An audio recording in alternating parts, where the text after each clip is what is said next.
All right, here we go. Adam22 of No Jumper. Welcome back. Hello, Vlad. How you doing? I'm good. We just did an interview with you. Yes, on the channel. Yeah, a month and a half ago, 2 months ago, something like that.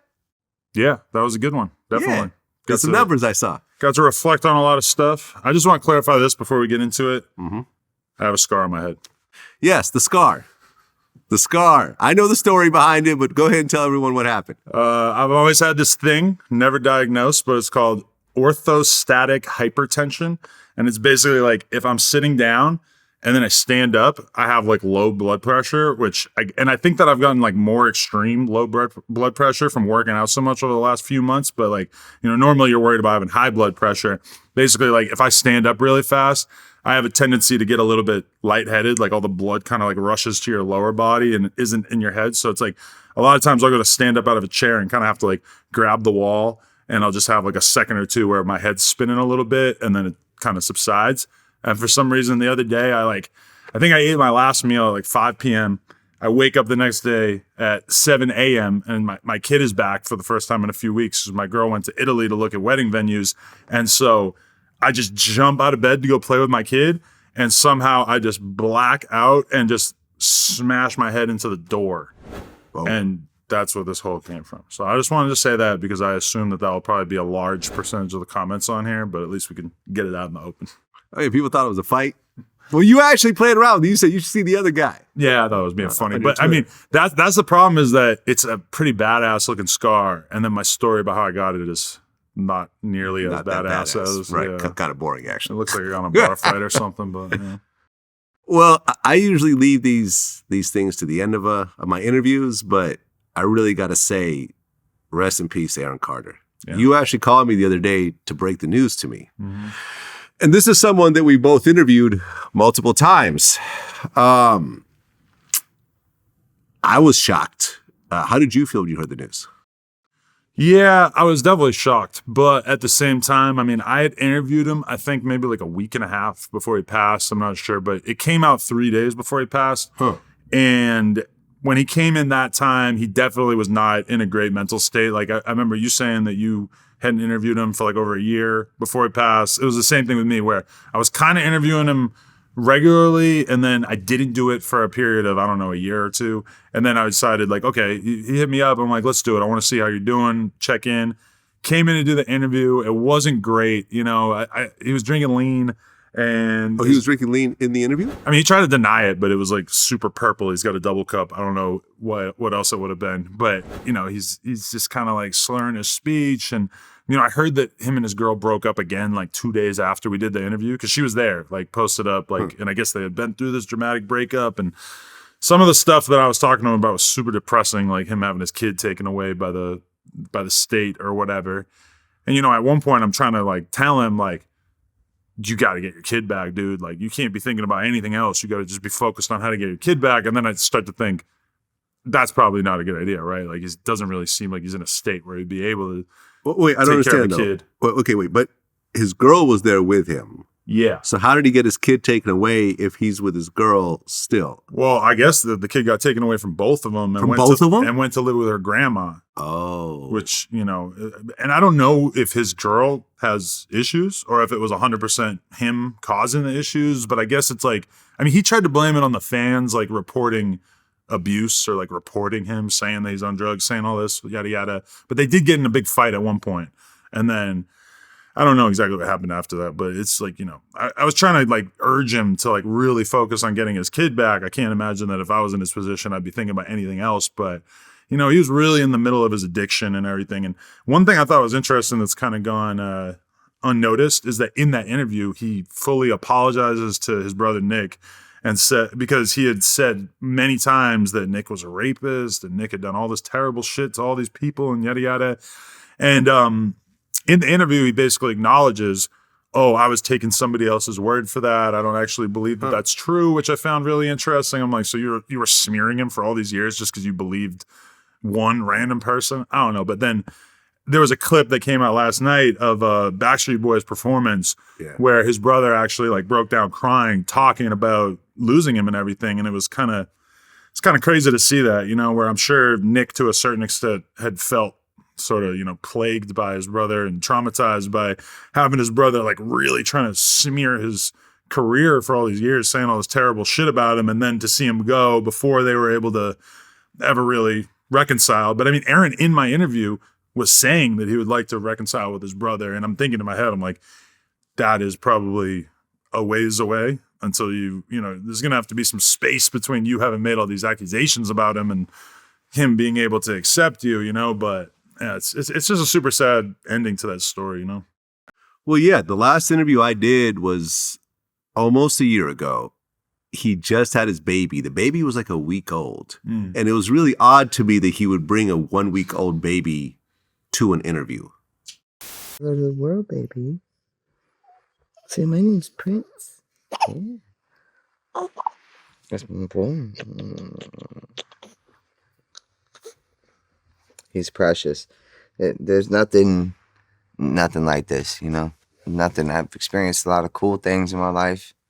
I mean, I've been everywhere. I've been Eiffel Towers and monuments and working with people, but there's nothing like this, man. That is strange. Most times people keep a baby at home for, months at the point of actually taking it outside. A 2-month-old baby is still a baby, very much in need of care at all times. Yeah. Anything could fuck up their day, right. Whereas 1 week. Right. He was there 1 week after bringing the baby. We did the interview and he seemed a bit off. And then later that day or the next day, it was announced that him and his girl had broken up. She was with him as well, right? And I was like, no, this is bullshit. He was just at my interview a few hours ago with his girl. And they're like, no, the fight happened after the interview and now they're broken up and parting ways. And I was just like, I just don't want to have a part in the dysfunction that's happening right now. Yeah. It's like people have come by and did the show. And after our last interview, like Boonk Gang, yeah. I was like, our last interview was so bad. He looked like he was coming off of a lot of drugs. I was like, nah, I'm cool. Orlando Brown, after our last interview and everything I've seen, I said, nah, I'm cool. Like, I wouldn't do a Kanye interview right now, even if it was offered to me, because it's like, nah, like you're going through some serious mental, severe mental issues. And I don't want to give you a platform to display those issues to the world and make it look like I'm somehow taking advantage of your dysfunction or anything else like that. Go on and work whatever you want to work through on your own. Maybe at some later point we'll circle back. So I think Aaron actually had reached out to do another interview with me and I said, nah, I'm good. Yeah, because generally I agree with that. Like somebody hit me up to do a BAM interview a few times over the years. And I love BAM. Like I grew up on Jackass and everything, BAM Margera for anyone who's confused. And but then like I seen Steve-O interview him relatively recently. It got millions and millions of views of basically BAM just doing a little victory lap, talking about his sobriety and how great everything is and how easy it was for him to get sober. And sure enough, he's drunk as shit like a month later. Yeah. And it's like, I don't know. I don't really get a lot of joy out of talking to somebody when they are in that bad part of their life. There's a certain value to documenting somebody's life regardless of what they're going through, but it's just kind of depressing to me. And I don't like letting somebody lie to me on camera. Like I always want to be able to call them out on their bullshit, right? And to me, an addict is almost always somebody who's not willing to confront the reality of their situation. And I don't really want to talk to somebody unless we can really talk about what they have been through. And I have seen a lot of people like, Aaron Carter was somebody who had this big mob of women basically who followed him, hated him, wanted to destroy his life, would report him to the cops, would trash him on social media, whatever. And in some situations, you could probably say that they were right, that they had reasons to be worried about his behavior, especially with the kid and the drugs and whatever. But I've seen a lot of those same accounts on Twitter kind of pivot to blaming me for platforming him or for being willing to have a conversation with him, which this is my thing, is I slowed down a lot on interviewing him. And then we do another interview. I don't know what version of him I'm going to necessarily get, right? Because there's people who are fucked up on drugs and, every time you see him, they're just fucked. And then there's people like Aaron who every time you see him, you feel like you're getting a different version of him. And to me, it's like Aaron is my friend, or was my friend, who has issues with drugs, right? And we sat down to have a conversation, and I didn't know what version of him I was going to get. And people are kind of giving me a hard time about like trolling him or whatever. And it's like, bro, like he showed up to the interview and was interrupting me, giving me bullshit answers, just sort of, you know, talking all crazy all over the place, not really necessarily making that much sense. It's like, can you really judge me for being a little bit snarky and irritated in the interview? You know, it's like everybody has this completely different view of things once somebody loses their life and they gain this different perspective on it. But I mean, that's real life right there. It's like there was nothing I could have done. People always want to say, oh, you could have forced him or you could have helped him. I'm like, motherfucker, I'm not going to be able to do shit until he decides that he wants to help himself. I've had people in my life who are a million times closer to me than him, who I had a million times more reason to help, who I couldn't help. Mm-hmm. You know, it's like, if you want to get off drugs, this has got to be a personal decision. Well, yeah. I mean, I've been reading some stories. He was living in Lancaster, and I guess they interviewed some of the neighbors, and they basically said that it was just a nightmare living next to him. He would constantly get into huge fights with this girl. Police would be called. He would roll down the windows and blast his music as loud as he could to the point where he could hear it 3 houses down. Yeah. And ultimately, they found him drowned in a bathtub, which means that he was high off of something so powerful that your survival instinct is not kicking in. Because all you have to, you know, if you fall asleep in a bathtub, you would wake up instantly and just pop out of the bathtub. But he was prescribed Xanax. So that's one thing. Like, he's saying that he's sober in the interview, but he's prescribed Xanax through his doctor. I mean, Xanax is the perfect drug if you want to fucking die in a bathtub. Like, it's just, if you want to like be so drowsy that you can't even muster the strength to like pull yourself up out of the bathtub, I mean, Xanax could totally get you there. Now, granted, he was prescribed it, so he's probably got a very high tolerance to it.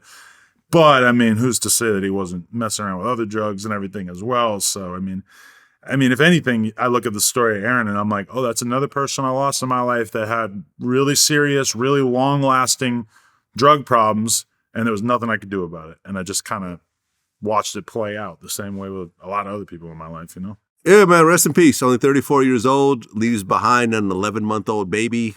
That's the tragedy of it. The tragedy of everything. My condolences to his girl, to his family, to Nick, to all his friends, to his fans. Sad to see everyone celebrating his death in the comments. I personally don't understand why people hated him the way he did. Almost reminds me of the Kevin Samuels situation. Whereas Kevin Samuels, I kind of got it. With Nick, I sort of didn't. It's like, why does all these people hate this guy?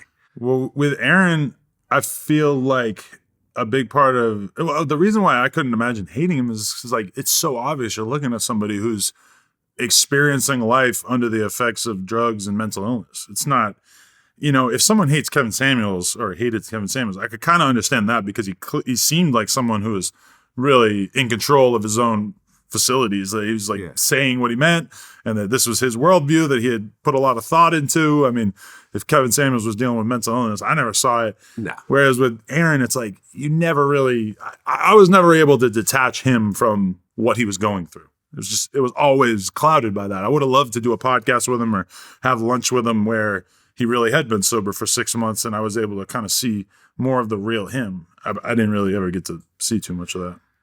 Yeah, rest in peace, Aaron Carter, man. Sad. I got to interview him twice. You know, so we have these pieces. I essentially have his life story. Yeah. You know, it's interesting because we posted up his life story on the day that he passed. So this whole, you know, Joe Budden thing that Vlad only posts up Black celebrities when they die is just bullshit. Right. If someone passes away and we have their life story, we're going to post their interview like we did with Aaron Carter, like we did with this mobster in Las Vegas that passed away. You know, it is what it is. I feel like people need to celebrate and learn about people's lives when they do pass away, because Aaron had a lot of accomplishments. Yeah. Like the you know, second half of his life was filled with a lot of drama and a lot of negativity, but he sold 7 times platinum, and he had a huge fan base. There was lots of, you know, women these days that grew up listening to him that had his poster on their walls. My fiance. There you go. Had Aaron Carter posters on her wall. There you go. That's what I'm talking about. And I think that should be celebrated, and I think that should be remembered. Yeah. And this is why I do it, and I'll continue to do it. It doesn't matter who criticized about it, about how they're saying this, that, and the third. I'll continue to do it. Just like when the Queen of England died. Everybody who had Queen of England, Queen Elizabeth footage suddenly posted it and made documentaries and everything else like that. Yeah, and I mean, we're still on the victory lap because I went on Joe Budden's podcast. He tried to own me with that conversation, and then listen. My opinion of how the argument went does not matter. What matters to me is that in his Reddit, 80% of his fans said that I won the argument. So I don't want to talk about what the No Jumper fans thought of the argument. I'm pointing at your Reddit, your most hardcore fans, and it wasn't like 100 votes. It was like thousands of votes. Huh. So I'm just saying, the fans want us to re-upload this content because otherwise that podcast wouldn't have been ruled a W for me. And I mean, I was kind of in the same position as when PnB Rock died. Ak had just interviewed him, so he had the clips like ready to go on his YouTube channel, and he hadn't released all of them yet. And then PnB Rock gets killed, so he drops the clip right away. And he drops the clip that relates to him getting killed, kind of, because he's talking about how somebody tried to rob him or set him up or whatever. Mm-hmm. And so Ak already had the clip ready to go. I was in the same exact position where we already had all the Aaron Carter clips from the interview ready to go. And they're like, if he died on a Saturday, they were supposed to come out on Sunday or something like that. Yeah. And we just, they came out Saturday. We bumped it up a day. Hey, sorry, everybody's searching for him. To be able to find negativity in posting clips of somebody after they died is, to me, basically an admission that you're a dumbass and that you're having a hard time thinking through this issue, because hip-hop is one of the very, very few subcultures where anybody would ever dream of taking issue with this. Because, like you said with the Queen of England, I've never heard this argument in other subcultures or other walks of life. And I think it's kind of because like hip-hop is young. And I think it's also just because a lot of people are, I don't know, maybe having a hard time thinking through this because you don't really have much of a leg to stand on, if you ask me. Well, we just lost Takeoff as well. And that one really shocked me and the rest of the world. Mm. And we don't really know what happened yet. There is lots of videos that are circulating. Academics did a pretty good job kind of breaking down who he thinks did it. There's rumors that this guy's the shooter and then this guy's been killed. And no, it's actually Takeoff's guy or security that did it on accident. We don't really know. There have been no arrests. Yeah. But it's an ugly situation. And it's such an unnecessary situation when you look at it. With someone who's only 28 years old. Yeah. Because, I mean, to me, Migos are probably certainly of the modern era, most relevant group, most popular group, most selling group. You kind of have to go back in time a little bit to remember groups that are relevant to having this conversation. Like Tribe Called Quest, De La Soul, NWA, Public Enemy, Wu-Tang. Right. But I would say that in the modern era where groups are a lot less popular, that basically you just have to say that Migos are the most relevant group of the last 10 years.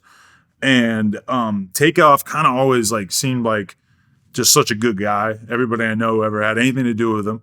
Quavo, a little controversial at times, Offset, whatever. They'd be getting into shit. Takeoff, you almost never heard anything negative about him. And then when you look at how that situation played out, if we're going to just kind of go on what seems to be the case, it's like the accusation is basically like an argument started and then somebody maybe on the other side fired a shot that just sort of accidentally hits Takeoff. I don't know who it was meant for. And then allegedly somebody from their side fires another shot that also hit him. I don't understand how the fuck 2 bullets could hit this guy who's supposedly not even involved in this. But I mean, it's sad because that to me right there is just like an argument against going outside, being up in the mix. Because, if he had been in the studio or if he had been sitting on the couch in the Airbnb or whatever, the situation wouldn't have happened. And I also just what was going on in this argument? Because you see Quavo arguing about basketball or some shit. It's some silly little argument. What the fuck has to happen in order for people to start shooting at each other? It's just kind of hard to even wrap your head around how a friendly dice game could get to that point so quickly. And maybe we'll find out details that'll kind of make sense of it to us. But I mean, just looking at the situation, a lot of people look real bad. and the whole situation just looks disgusting. That kind of situation just makes me be like, oh, right, I'm staying in the house. I'm not trying to be out in these functions and little events like this because anything could go wrong, you know? Look, dice games are generally not that friendly as a whole. I remember I had a really long discussion with someone who grew up in the hood in one of the worst neighborhoods, you know, on the East Coast. And she just broke it down to me like, dice games usually end in some level of robbery, right? This is why people are so, you know, if you watch people play dice, they're usually really down on the ground, really close to their money, because you got a situation, and everyone knows someone that has had some level of tragedy involving a dice game. It's kind of a cliche, yeah. No, really. Like I know someone who got killed in a dice game, right? You're sitting there with a whole bunch of people, some of which you know, some of which you don't know. There's a whole bunch of cash in the middle of a pile.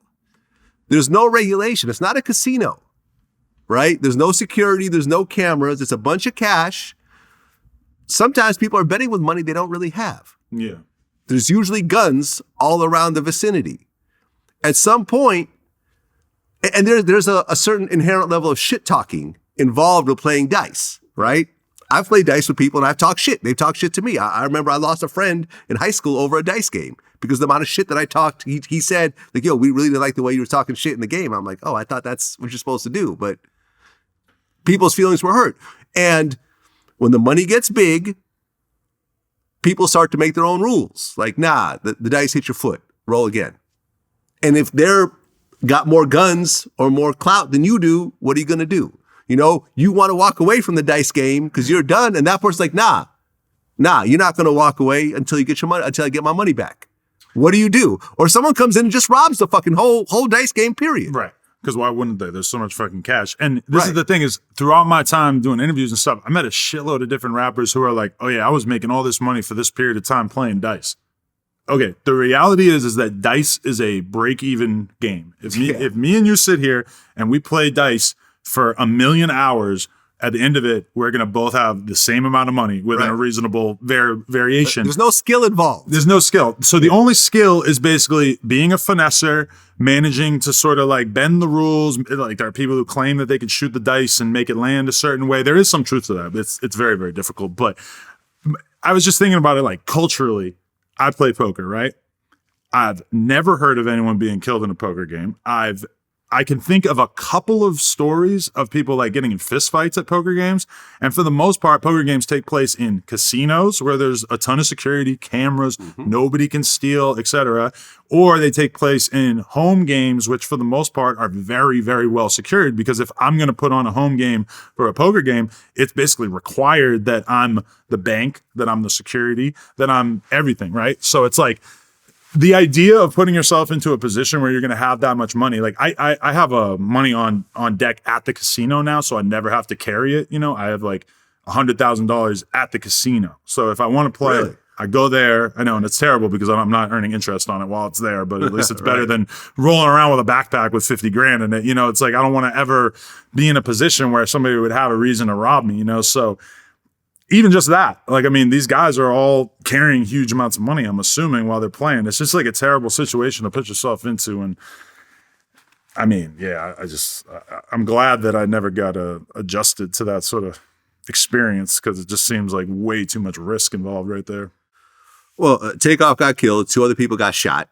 Right. Quavo's assistant was one of the people who got shot. Right. I guess he's in stable condition at this point. We don't know who the other person is. You know, mob ties, Jay Prince's crew is, you know, wrapped up in this whole situation. You see like, Jay Prince Jr. walking away from the dead body after it happens. I heard that Quavo passed out. You know, it is sort of sad how, you know, during this whole situation, the Migos are kind of broken up. Offset is now no longer part of the group, and he never got a chance to make it right with them before the group will never be again, you know, will never be the Migos ever again. And you haven't heard a word from Quavo or Offset. The only thing you've seen is that Offset changed his Instagram profile picture to Takeoff, which was interesting because you always kind of wondered, like, when Migos had this breakup, is it a thing where Offset doesn't get along with both of them? Is it a thing where Offset doesn't get along with Quavo? Because that was always the accusation, is that it was about a girl or whatever. But yeah, I mean, I can't even imagine what Quavo is going through right now, because having to see it. By some accounts, he was sort of the one who popped off this argument to a certain extent. We don't know if that's true. But, well, I don't know if he popped it off, but he was a part of the argument. Yeah, and he was just right there. And like having to, Quavo's somebody you've seen basically like emotionless throughout his career. You've seen very little emotional variety out of him. And then you get to see him screaming in that terrible video right next to Takeoff's body. I mean, I can't even begin to imagine what he's going through, Well, and this also kind of comes into the whole concept of checking in. Right. Where people are like, well, when I go into a different city, I check in with whoever the big dude is in that city. But the reality is that as you check in with somebody and they go and accompany you or send someone to roll with you, you now bring in this person's set of problems into your proximity, right? Because the argument happened not with the Migos' own crew. It happened, it seemed like, with Jay Prince's crew. And now you're in a situation where you got a bunch of guys with guns. Everyone thinks they're the shit. No one wants to back down. They got their own issues. You don't know what beef they got. And it's like, just, if you need to go to a city and you feel unsafe, bring your own security. Don't, intermixing, and I guess there is a level of friendship and history between these guys. They probably have like a real relationship to a certain extent, I would think. They probably do, but I also think that the Migos probably felt safe being in Houston with, this dude who, quote unquote, runs Houston to a certain degree. Right. And ultimately, you got dudes that were involved in this whole fucked up altercation. Someone lost their life. At a certain point, you have to say, listen, I like hanging out with people. I like being in certain elements. I like being around certain types of people because maybe I could relate to them or maybe I look up to them to a certain degree. But to the point where you're a multi-millionaire and you're generating money at a very high level, you can't really associate with everyone anymore. You have to be very specific about where you're going to be. Do you think that Jay-Z would be in a dice game in Houston with a bunch of dudes like this? Yeah. Do you think Puffy would be hanging out like this? But that's the thing. Before this incident, we would have been having if somebody told me, if AD told me, yeah, I went to Houston, I linked up with Jay Prince Jr. and all them and was riding around with them, I would be like, yeah, it's probably one of the safer situations you could be in. Now, AD is not worth tens of millions of dollars. Me He's personally, not at the level that I'm talking about. I would be much shout more out to AD, and this is no shot at AD in case he takes it that way. It's no shout. He is not at Amigos level. I'm not at Amigos level. Right. I'm just saying that for most people, I think you would look at rolling around with those dudes and be like, oh, that's probably one of the better ideas that you could have. I mean, for me personally, if I went to Houston, though, realistically, depending on what I was doing, if all I was doing there was maybe pop up to do a couple interviews and go to a studio session or whatever, I'm trying to think of what I would realistically be doing there.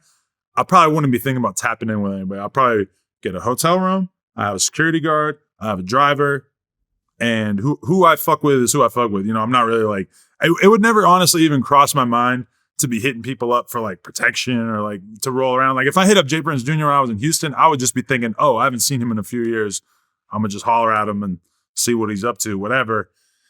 But yeah, I mean, the argument that the Migos were just probably too big to be even in this situation in general, I feel that. But then at the same time, when you get to that level of celebrity, I think that doing kind of normal human being things starts to become really appealing.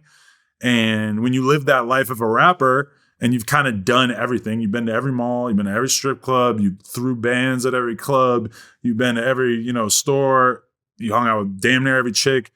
It kind of becomes you just want to be able to move around a little bit more of a normal person, And I feel like that's what the Migos were probably thinking when they were just hanging out in this dice game. Also, they probably have that dice game mind virus that they're I know I would do some pretty out of the ordinary things to play poker because I'm kind of addicted to it.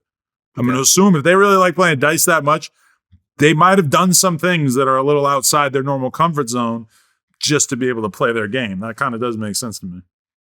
Yeah, I mean, listen, I've interviewed Jazz Prince. I don't know Jay Prince Jr., and I'm sure that they're going through a lot of mourning right now and a lot of guilt over whatever their role was in this situation, however minor it is, you know, maybe just saying, oh, if I never called him to come hang out, maybe some of this would have happened. You know, like Mike Tyson in our interview said how he felt bad pressuring Tupac to come to his fight because then he got killed, right? It's not like Mike had any role in that, but he, in our interview, said, yo, if I hadn't called him and pressured him to come, you know, bring the song, he would still be alive today, possibly.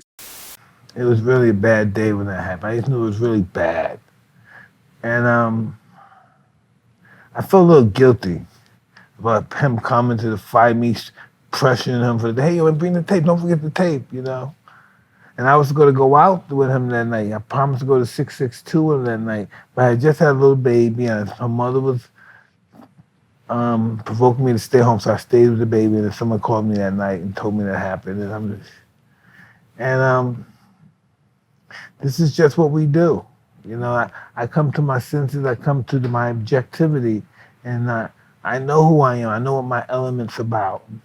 In my world, this is what happens in my world. This is what happens in my world. That was part of my world, this happens. But just because it was Tupac and I was attached to it, it was different.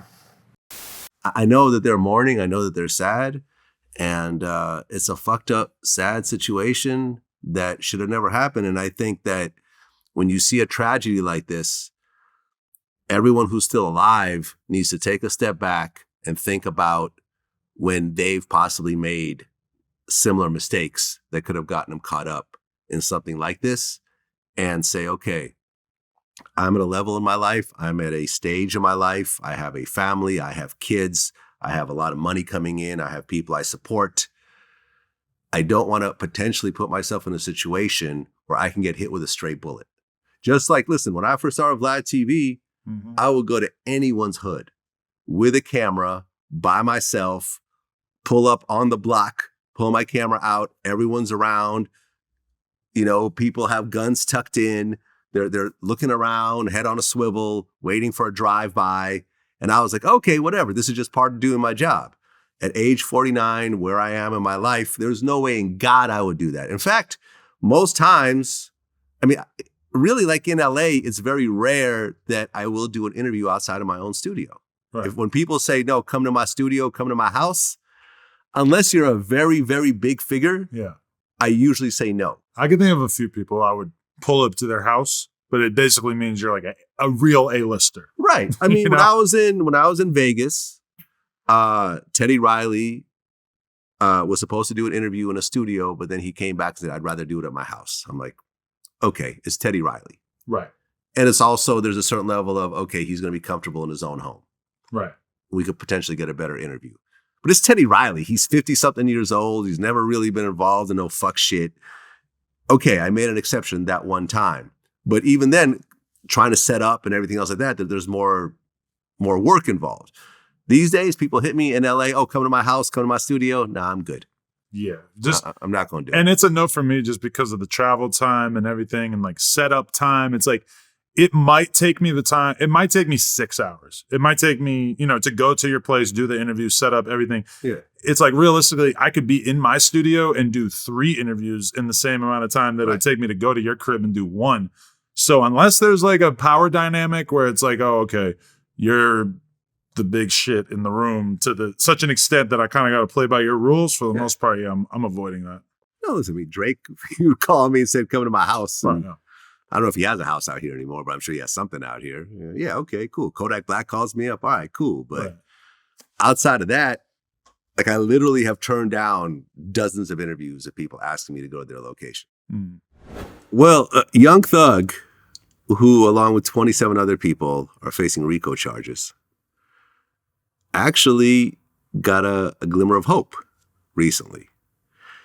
So according to his lawyers, the district attorney's office unlawfully abused the power of the grand jury in Fulton County when it issued a subpoena to Hertz Rent-A-Car requesting, among other things, a list of vehicles that Mr. Jeffrey Williams rented out in January of 2015. The illegally issued grand jury subpoena was answered in April of 2016 with information that led law enforcement to believe that Mr. Williams rented a gray Infiniti on the date that a murder occurred. This is interesting. Yeah. This is actually very interesting because it looked like that whole crew was really about to just go down. And this is really the power of having the best lawyers that money could buy. Because I'm sure there's probably about a dozen people that are working on Young Thug's case right now. Right. To find a detail this small, yeah. Look at every single document, follow the trail, see whether this was properly, connect the dots and so forth. And as they were connecting the dots to one of the main reasons why he even got arrested, they're saying that it was a fake subpoena and that Hearst never should have given them the information. And this to me sounds like a fruit from a poison tree kind of argument. But are we supposed to believe that this is actually going to ruin all the other evidence that they got after this? Like, I can't imagine that it would really have that effect, right? Well, I mean, it's a thing, right? Because it's like I said, it's a fruit from a poison tree, meaning that if initially the reason they used to get a search warrant for his house was based on this, and this was fraudulent, then technically whatever they got from his house should not be admissible. Yeah. Right? So the switch that they found that carries 10 years just by itself, the drugs they found at his house, everything else like that, well, then that might potentially have to get thrown out. Right. Now, you still have other people, and you still have people that are going to be testifying and cooperating and everything else like that. But they're kind of looking at him as the kingpin of this whole situation. And if they suddenly lose the connection to the murder, which everything is sort of pinned on, this murder that happened of, YFN Lucci's guy, everything sort of revolves around that. Right. So I don't know what's going to happen. I mean, it is very interesting, though. Yeah, I mean, that is a crazy situation because I feel like a lot of people in rap at this point, in terms of, it's not like anyone's actually betting on it. But if we were betting men, if we were betting on the outcome of situations like this, if I had asked you 3 weeks ago, what are the odds that Young Thug's doing 20 plus years in jail, what would you have said? I would say rather high. High considering 90s, right, yeah. There's 28 people. Like Boosie said, you can't shake 28 eggs and expect none of them to crack. So the idea that could actually fall apart, I mean, shit, dude, they're going to be looking like the biggest bozos in the history of local law enforcement if they manage to fuck this up, because it just felt like that's such a tidal wave of information, But I mean, I'm just such a big Young Thug fan, and it was a weird feeling to start to prematurely kind of write off the rest of his career, just assume that we might not hear another Young Thug album again. We might not hear one for 30 years at least. So yeah, I mean, I'm really, really hoping that they're all right in this whole situation. And, there's a lot of these situations, like the Melly thing is kind of similar, where it's like, I'm listening to the news and the news is putting out the information that the cops are putting out there. And I'm kind of taking that as gospel. And meanwhile, Melly has a very good reason to not be putting his side of the story out there until it goes to trial. And there's a bunch of people like that. And so it sort of makes you want to avoid making assumptions about how these trials are going to go.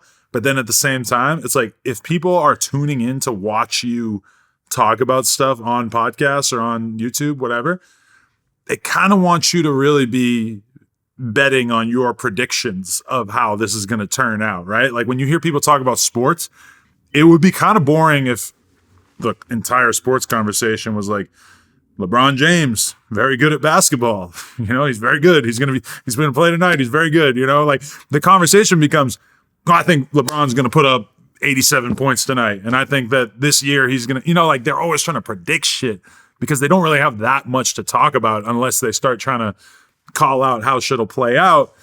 So yeah, this is definitely another one of those ones that makes me sort of want to check myself about just assuming that somebody's going to be going to prison for 40 years. Well, look, I mean, if you had a court-appointed attorney, right, they wouldn't have even looked at most of this shit. They'd be like, all right, I got to get this off my desk. Let me talk to the judge about what kind of plea deal we can get you. The judge offered you 25 years. If you go to trial, you might get life. Right. Take the 25. Well, what about all this? All that's not going to matter. Yeah. It's a murder trial. You're not, they got all this evidence on you. Just take it, go on with your day, take your 25 years. You might get a release date one day. I'm not looking through all this shit. I have to do this for whatever reason. And I got 5 other cases on my desk that I just need to get through. Whereas when you're a multimillionaire and you could buy the best legal help, and this goes deep. I mean, even when it goes to trial, when you're talking about this level of lawyer, you're going to have people that will sit there and analyze juries. Right. Will sit there during the jury selection process, will sit there and say, choose this person, don't choose this person. Because if you give a lawyer $1 million, if you say I gave my lawyer $1 million, you're basically paying him a retainer that equals out to X number of hours at presumably a pretty high rate compared to a worse lawyer. And then also they're going to have a big team of other lawyers. They're going to have all these people that work for them. You could bring in experts. You could bring in experts on every part of this trial. You could bring in an expert that will say, no, this is wrong. Right. And I have all these years of experience. I mean, look what happened with OJ. Right. OJ, which I think most of the world feels like he did it, he was able to buy experts and high-level lawyers that picked apart a case that looked like it was open and shut. From the outside looking in, it's like, okay, you have dirty cops out there and you have racists out there and everything, but how could they have faked? They would have to have a bunch of blood with them and splatter his blood and come up with a glove and you know, he has no excuse where he actually was at the time. Like, everyone thought this case was over, but they brought in a DNA guy, which was never done before, and they proved that, hey, listen, there's something going on. They brought in medical experts, they brought in everything else like that. So it's almost kind of interesting where, with the Atlanta DA, they know they're dealing with multimillionaires here. They know they're going to have to deal with this. So if they really did fake a subpoena, if they really did do that, that's some real dumb shit. Mm. That's some really stupid ass shit that will probably not get them reelected when it's time. Like, imagine this whole case falling apart. I know. Everyone walking away. Or Young Thug, Gunna, and all the main people walking away, and everyone else who did some other shit just gets their, fair sentencing and so forth. Someone just got convicted, I think, over a non-related case, but they said that they're part of YSL, and I guess they're kind of corroborating certain things that the DA is trying to prove. We'll see, man. It's going to be interesting. I mean, this trial's getting pushed back to probably the middle of next year. Yeah, I know. You were just tweeting that it's insane that Taxstone's been sitting down for 5 years, and that this is looking like a situation that might be something similar. We might see in many years of these dudes sitting down waiting to go on trial. The tax thing, I mean, like, you had one of the most promising podcasters who realistically would be a millionaire right now, would probably either have built a big ass independent business or have basically signed, $1 million contract with Revolt or, one of these big ass companies, 5 years. Yeah. All these people got to level up in the game. All these people got to sort of leave tax in the dust while he's just waiting to go on trial. Like, I've talked to him a lot of times while he's been locked up. And I mean, to be honest, his mind state is a million times better than probably mine would be if I was in a similar situation. But I just don't even understand how it's fucking possible that he's had to sit down that long. And he's almost been sitting down long enough that his federal time for the gun charge, because like he got found guilty on the gun charge, right? Yeah. So I think he got like 8 years or some shit. Or his federal gun case is over. He's now facing his state trial case. But the thing is, a lot of times when it comes to murder trials, time is on the side of the defendant. Right. People forget shit. People die. People choose not to cooperate. Evidence gets lost. People who are in charge of certain cases end up quitting or getting fired, and someone else comes on it, and it's just not really their case anymore. And look, he's not going to take the trial in his own, take the stand in his own case. And it may not necessarily be a bad thing once people start to break it down to me and everything else like that. But that's true. But then also it's like, how many years left to be alive does Tax have? Maybe like 50. So if he just spent 5 of them locked up. I mean, if it's going to help him beat the charge, yeah, I see the value, but also. Well, I mean, there's a lot riding on this, right? We're not talking about being in jail for 5 years and you get sentenced for 4. This is a murder charge that you could essentially get life. You know, Tax, from what I understand, has priors, and Taxstone is actually my friend. In fact, I think I did his last interview before he got locked up. We didn't even put the interview out. Oh, right. Yeah, because we had filmed it, and then suddenly he got locked up, and I'm like, okay, let me just put this interview to the side and not put it out, because God forbid there might be something he says in this interview that could be used against him. So I've been sitting on this interview for 5 years, essentially. Wow. And I may never put it out. But it's a fucked up situation. And I you're right. I think that had he been out, I was fucking with him heavy. Charlemagne was fucking with him heavy. You know, he had a level of fearlessness that you need in this game in order to get to these high levels. These guys that want to make everyone happy, don't want to say nothing about nobody, they come and go. Like, he was like, fuck it, this is my opinion. And this is why me and him got along so well. And you still, I'll be real, you still haven't seen somebody quite like Tax in the podcast space. Somebody who kept it that real, that street, whatever the fuck you want to call it. I mean, you could point at maybe somebody like Gillian Wallow, where they come certified, they got like a real street background, and, you know, Wallow did the prison time, everything like that. But Tax felt like something different. Like there was just a level of danger associated with his content that was just like really captivating. And looking back on it, I'm like, and there's 1,000 times more people doing this kind of content, and I still can't really point at any of them and be like, oh, that guy is better at doing the kind of shit that Tax was doing. And I liked his variety, because he would have like therapists on, and he'd be talking about mental health and stuff very early on for that kind of shit. And he was like a black guy in the podcast space who was really willing to, you know, try to dig deep into himself. And that was way before that. That was like totally normal, you know? No, Tax the real deal, man. Tax is the real deal. I really like the guy a lot. We hung out outside of doing interviews. You know, we both just like the same people. But you know, it sort of showed where, you know, he would talk shit about Meek Mill, and then Meek Mill would do an interview with him. And that's sort of, to me, that's like to me, in this game, that's where you see the real power in people, right? Because if you could talk bad about people and have it be based on real things, you're not just trashing them for no reason, and that person actually goes and sits down with you over, you know, even with the shit you've said, because they respect you to a certain level, to actually say, nah, like, this person's talking some shit about him, but I'm actually going to sit down with them and kind of work it out on camera and so forth. That to me is like what I consider the real power players in this podcast game.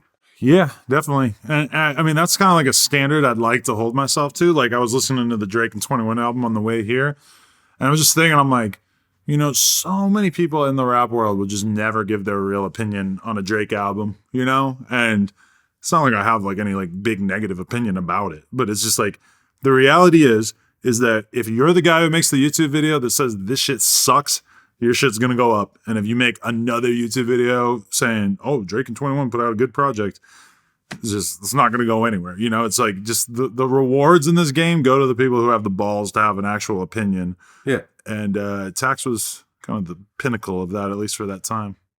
Well, speaking of the Drake and 21 Savage album, it seemed like Drake kind of got more aggressive this time around. Like, you don't usually see this side of Drake. I think he's getting a little bit more real. Because I think I heard a bunch of lines from him that I was like, yeah, I never really imagined you saying that on a song, and now here you are saying it. And I think the most interesting thing that we could dig into is this Meg Thee Stallion bar, or lack thereof. Mm-hmm. So everybody's listening to the album, and there's this line where he says, she lying about getting shot, but she's still a stallion. And so, you know, I immediately like rewind it and I listen to it again, and I immediately think, okay, so that's crazy. I've never heard Drake say anything like this. Tory Lanez recently put out a statement saying that he had sent Drake songs, trying to get Drake on songs for his projects, and Drake left him on red or whatever, which, you know, very understandable decision by Drake at this point in his career. He's got this huge commercial brand, built around him. If he's, you know, teaming up with Tory, then he's going to really earn the ire of feminists and whatnot. And so when you heard that line, you were just kind of shocked. Now, Lil Yachty puts out a statement confirming what I had also kind of suspected, which is that Yachty says, no, this line was meant to just basically be a regular BBL joke. He's saying, I'm not buying it. Not buying it. I'm not buying it because look where it's coming from. I think it's a double entendre. I think it Yachty meant has an both. OVO tattoo. And he like creative directed this album or some shit. Yeah. He has an OVO tattoo. Of course he's going to say that. Of course he's going to do damage control of the guy who he's cozied up to now, who is the biggest guy in the game. So I can't put any weight in what Yachty's saying. This has nothing to do with me and Yachty's history and whatever else. Do you think that Yachty and Drake had a phone conversation immediately before Yachty put that out? The statement about it? I don't know. Because I don't think Yachty would come out and make a statement about what Drake really meant in his lyrics unless Drake had already told him it's okay for you to say this. And this is the thing about it, is that even I believe that the line was kind of intended to be a double entendre to at least give exactly what it is. To at least give him some cover. We don't really know what Drake thinks about this situation because he hasn't said anything. That bar can exist in just a rapper world where all that Drake was saying was, haha, there's a public narrative that she's lying about getting shot, yada, yada, and I'm using the same language as the BBL thing, whatever. She's still a stallion. I get it from a rap perspective. But the fact that Drake would say that line in the first place and the fact that Drake would not just like rush on over to correct the record, right, when he's somebody who early on he publicly applauded Meg and said how talented she was or whatever. Haven't really heard anything about her from him since. But I definitely think that this is not a Drake that we're used to seeing. The Drake that we were used to seeing was playing it so safe that he just was not going to even come close to making a statement like this about a woman allegedly getting shot. You know, I just, that shows to me a level of comfort with being the real asshole version of himself that I'm not sure I've seen from him before. And I think you see that with a lot of artists as they get a little bit older. They sort of settle into their more controversial persona, whereas when you're younger you want to keep the sponsors happy and stuff. He might be at the point now where he doesn't feel like he has to do anything to keep the sponsors happy. I mean, you said it. If it was totally like, oh, I didn't think of it that way. Right. My bad. Let me do one tweet, one Instagram post. Say, sorry, I didn't mean it that way. I'm even going to change. I mean, people have changed lyrics on shit. Lizzo changed her album because it had the word spaz in it. Right, exactly. Drake is the most intelligent, conniving, well thought, like he's just masterfully performed this entire career. The idea that he would see that bar, that all the people who work at OVO would hear that bar and then nobody would ever say, oh, hey, I mean, come on. Yeah. Drake's not stupid. No, he's way too smart. Drake knew this was going to happen realistically. He knew that the tweets using it to his advantage. Yeah. And he's using Yachty as a mouthpiece to try to lessen, whatever the bad press over the shit, but he didn't say shit. So at the end of the day, and he didn't do any interviews. Remember, like the Howard Stern interview was fake. Oh, I freaked out when I saw that. I went to YouTube like an idiot and I typed in, because I saw the Tiny Desk thing first. Mm-hmm. I typed in Drake Tiny Desk and then it doesn't come up. I'm like, oh, he got me. Yeah. Hey, man, it's smart. I mean, Drake honestly is like the smartest rapper out there when you look at what he's pulled off and how he's pulled it off. And like Elon Musk. Yeah. I mean, the fact that he's been, like when Drake hit the ground from, what was the first song? The Best I Ever Had. Best I Ever Had. There we go. Thank you. Which I loved. Yeah. Great song. And I don't like songs like that normally, but I love that song. Yo, he has not stopped since Best I Ever Had. And that was what, 12 years ago or some shit? 10 years ago? Something like that, yeah. Yo, it was a long time ago. He's never stopped. That's when people like, oh, Quentin Miller's ghostwriting for him. And someone's like, man, whoever's ghostwriting for Drake has been snapping for about a decade now. Because if he's at that, like look at his fucking track record. Yeah. For example, remember how Gilly used to say that he used to ghostwrite for Lil Wayne, but I mean, maybe for that one time he did, but when you look at Lil Wayne's career, you can't say that it's based on Gilly. Yeah. I mean, shout out to Gilly, but at the end of the day, Wayne has a massive body of work that may have involved a few collaborators here or there, but you can't take that away from him. You can't take shit away from Drake. He's been on fucking fire forever. You know, and the question is what you want from your rappers, because it's like, to me, you know, if I find out that, you know, Elon Musk didn't design any of these fucking Teslas, well, guess what? I assume he did not design any of these Teslas. I assume he was approving designs and that he was standing over somebody's shoulder while they were designing some parts of it or whatever. But the idea that Drake would have to write every single bar that he's put out for his entire life, like, and I think that's part of what his genius is, that if I were in Drake's position, I think a very intelligent move for me to make would be to hire a team of writers, which is what they always fucking accuse him of is like, oh, there's this OVO basement somewhere with all these people writing for him. I mean, that's fucking genius. The amount of money he would spend on having 5 Quentin Millers in his basement writing bars or whatever is like completely insignificant. I mean, Party Next Door is one of his writers. Yeah, so we all know the that. idea that you, as the sayer of the words, is necessarily the best writer of the words is an inherently egotistical and stupid assumption. And you know, rap has kind of had this built into it, just this idea that everybody's supposed to write all their own lyrics, and that's cool. But I mean, come the fuck on. We all know this is not actually how it works. And if you're choosing to handicap yourself, that's fine. But I don't take that conversation serious at this point in time. When Nicki says, Cardi, you have writers, I say, Nicki, we have plenty of evidence that you have used writers as well. That doesn't fly. And it just doesn't mean anything to me at this point in time. I'm over it. I mean, look at all the biggest musical acts on earth. What, Beyonce doesn't have an army of writers? Right. Taylor Swift doesn't have an army of writers. It's crazy to think that you should pigeonhole yourself in this one genre and not have anyone else who could be very talented that ultimately can create the best product. You know, that's like me saying, like, yeah, when you do an interview with Vlad, I do all the camera work. Right, yeah. I'm running all these cameras. I don't have my cameraman, David, here sitting next to me, who's actually doing 100% of the camera work. Right. I edit all my own videos. I don't edit none of my videos. Right. I don't do a lot of my bookings. Yeah. I don't come up with all my questions. How's that? I have an assistant who comes up with some of my questions, but ultimately the final product is something that I oversee as a CEO. Right. And like when you say that part, I've never had anybody write questions for me. That's something that I've always kind of just done on my own.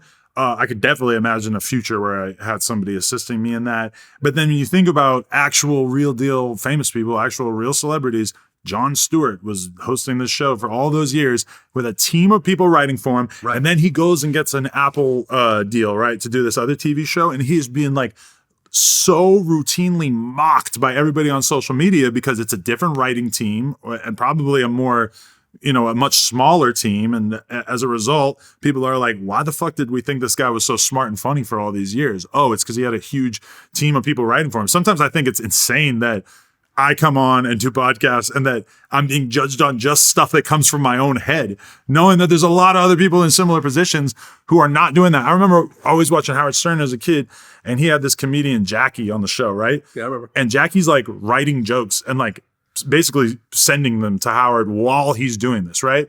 So think about that. If I had fucking Louis C.K. sitting over here and he's writing jokes and I can see it on the screen, and then you ask me a question and I just pop off one of his jokes and the fucking cameraman's falling out of his seat laughing. I mean, realistically, that's basically the equivalent of what Howard Stern was doing. And I thought Howard Stern was brilliant. And then I get a little older and I realized, but I mean, I respect that. I think any part of my business of making content that I can take out of my own hands and then still be happy with the product. Like, you know, if I had to edit my own videos in order to be happy with it, that's one thing. But I know that there are people that can do it for me and do a better job than me, right. / allow me to do my own thing. So if I get to the point where I have somebody helping me with questions and that allows me to do twice as many interviews, I mean, that would be fucking incredible, you know? Yeah. I mean, I ask the questions, but if I'm interviewing a brand new person, right, that I'm not very familiar with, and they have a book out and they have or a documentary out, my assistant will read that book and watch that documentary and come up with essentially a blueprint of what I'm doing. And then I'll go in before the interview and cut certain things out, add certain things, go and do my own research. Sometimes I'll go back and say, hey, redo the whole thing. Mm-hmm. You know, I mean, this is not the direction we want to go in. You know, I don't do all my own titles anymore. You know, my video manager, Evan, does some of the titles.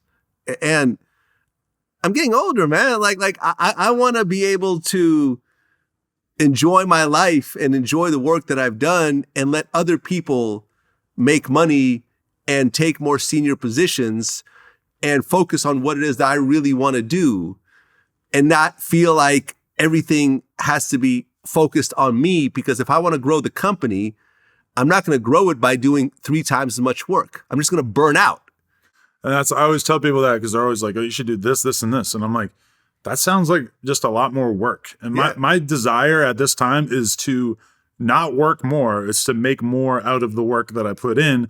And, you know, when I look at my life, a lot of times I'm like, you know, I work about 40 hours a week.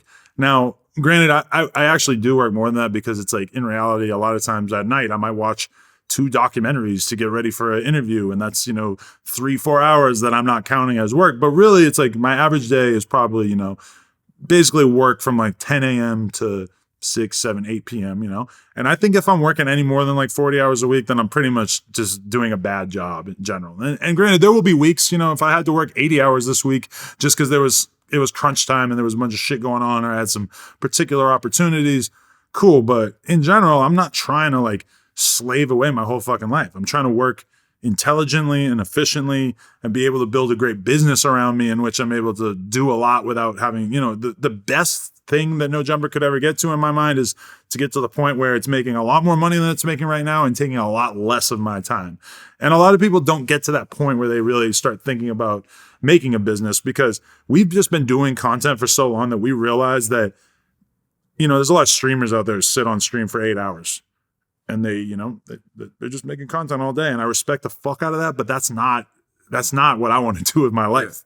If I have to sit online more to make more content and make more money, that is a problem, not like something I'm running towards, you know? Well, with the Megan Thee Stallion line, Drake may have been sneak dissing. But then there's a line where he calls Serena's husband a groupie, where that was just, you can't talk your way out of that one. So was he dated her or something? And I think they had messed around at some point. Well, because I remember, no, he did, because I remember I interviewed Common, and that whole Common Drake beef was over Serena. Okay. Because Common, I think, had messed with her, then I think Drake had kind of messed with her. And then but who's her husband? Just some random guy? The guy who owns Reddit. Oh, really? The CEO of Reddit. Oh. Yeah. I had no idea. I don't know anything about, I just found out she was from Compton. Yeah, of course. I had no idea. I'm like thinking she's from overseas or something. I'm like, how the hell did I miss that? Her and her family, her sister. I don't know anything about sports. Like total blind spot. Yeah, no, that was an interesting one. And her husband actually responded.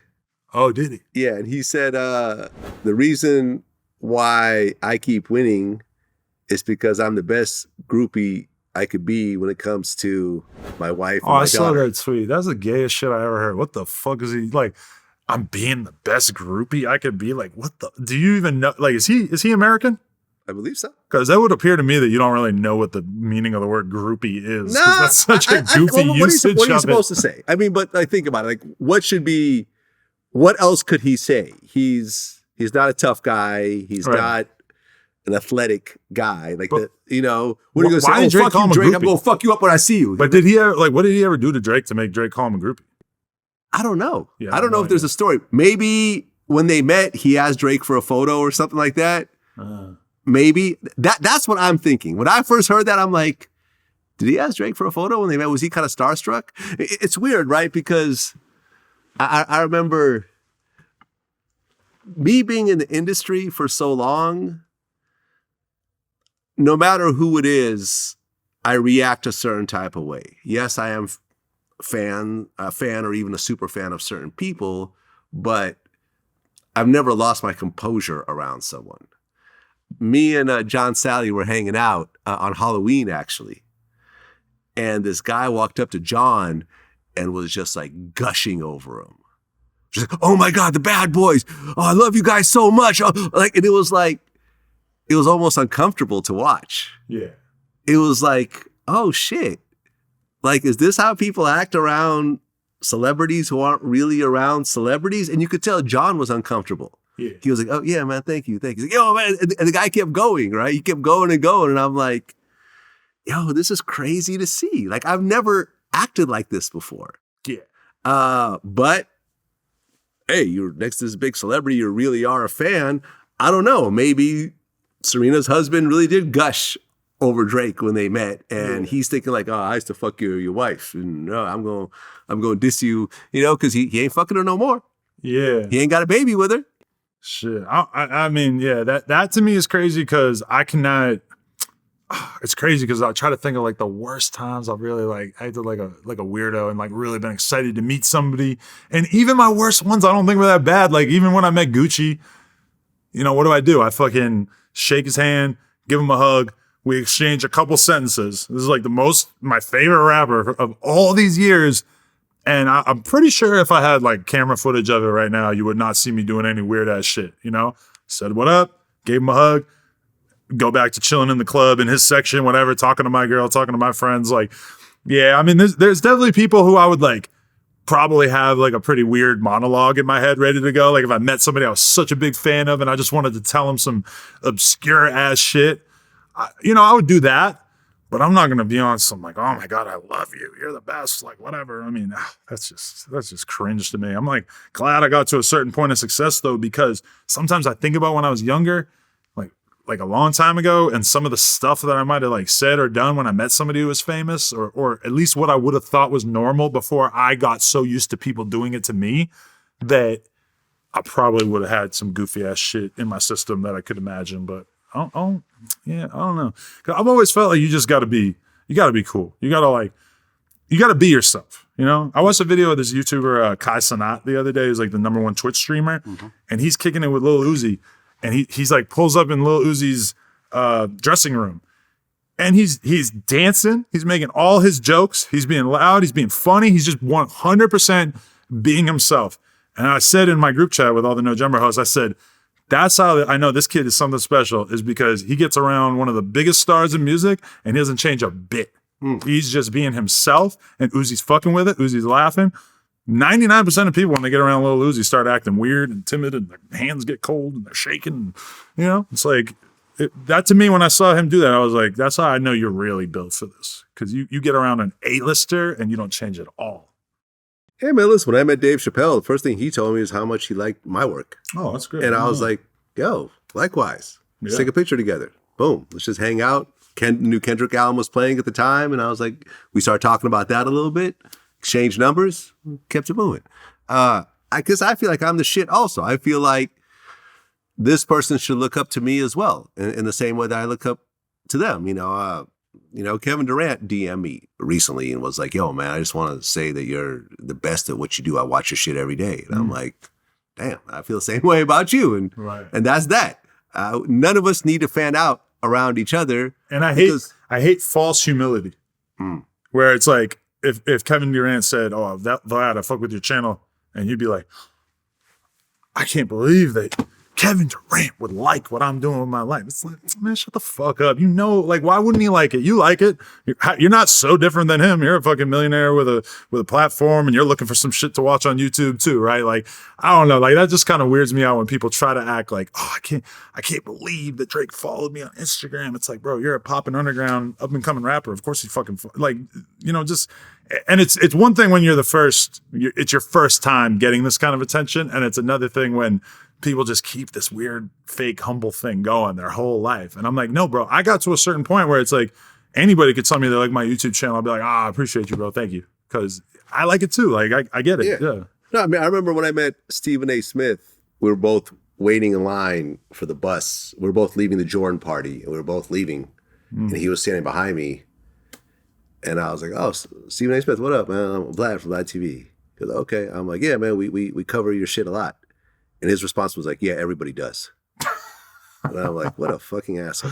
Yeah, I wouldn't say that. I've never forgotten that. I've never forgotten that. I'm always on some fuck Stephen A. Smith after that shit.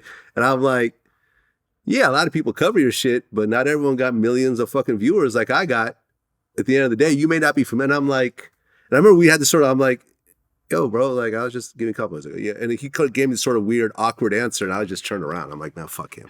But it was like, you have to sort of know how to react both ways. You can't be overly humble, but you also can't be on some egotistical shit, because what I do and Stephen A. Smith does is not all that different. And I didn't have to I didn't need ESPN to give me a job. I actually built my shit on my own. So what I've done, to me, surpasses what he's done to a certain level. You see what I'm saying? He hasn't been able to do what I do. And congrats to him and what he's pulled off with his personality and so forth. But when someone meets you, you shouldn't act like that, because now you've made somewhat of an enemy at this point. And my thing is that if I'm cool with you and some fucked up shit crosses my desk, I'm going to hit you up and say, hey, listen, and trust me, I get some monumental shit cross my desk. I got some shit that will change your whole fucking trajectory in your life. Right. And if I'm cool with you, I'm going to hit you up and say, listen, this just crossed my desk. I'm not going to put it out. You should know about it because it may come up from someone else. But if I'm on some fuck you shit, then I can't wait to put that shit out.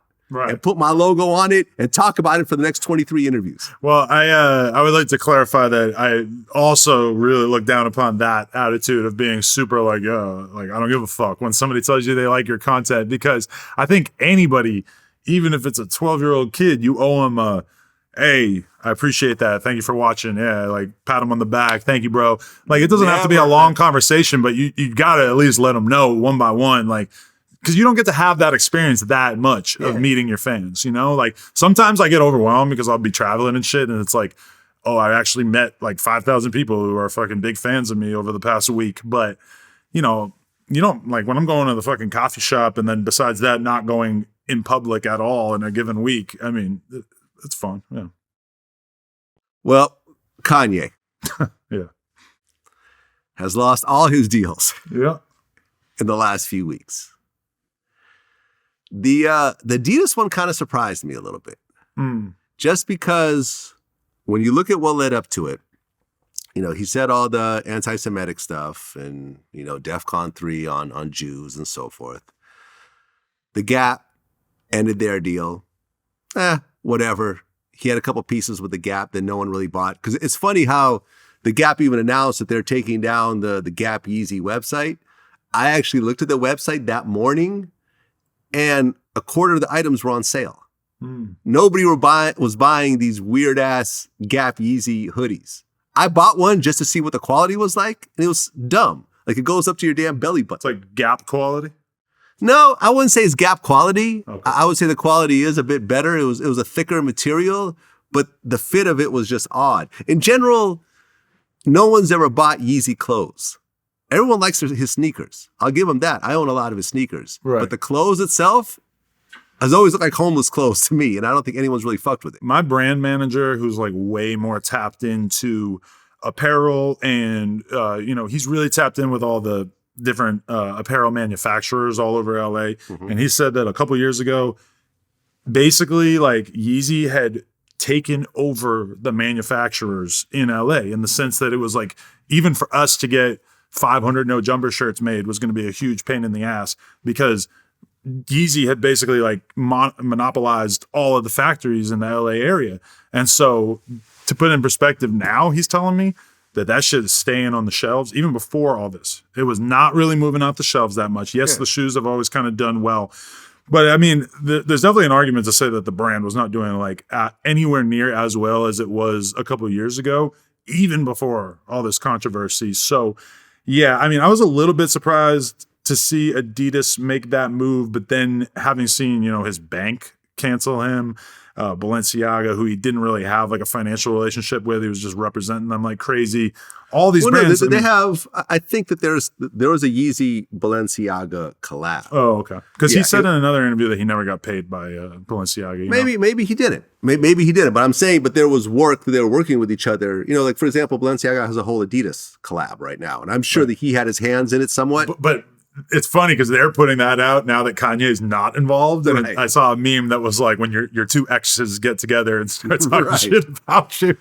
Yeah, but but Balenciaga, once again, not a big portion of their business came from Kanye. So cutting ties with Kanye was, to me, like just a no-brainer. And they're already like one of the coolest brands in the world. But at the same time, I mean, you have Kanye, one of the biggest stars in the world, rocking a Balenciaga mouthguard, running around doing media, doing press with that thing in his mouth for like weeks straight. Yeah. I mean, that is the kind of cosign that people literally would pay many, many millions of dollars for for their brand. But I mean, really, now that all the shit is kind of falling apart, I guess I can't. Like, would you really want to be the one brand that's standing by him through all this shit? I mean, I think that the lesson that has been kind of learned here is that all these corporations and stuff are not going to really be down to tolerate racism and hatred and bigotry, even when it's coming from a very, well-liked celebrity. Well, someone that's bringing in a lot of income, which is why I thought with Adidas, they're just going to keep quiet for a while, maybe put the relationship on pause or whatever else. But when they announce that they're not only cutting ties, but it's funny because remember he said, Adidas can't drop me no matter how many anti-Semitic things I say. How's that?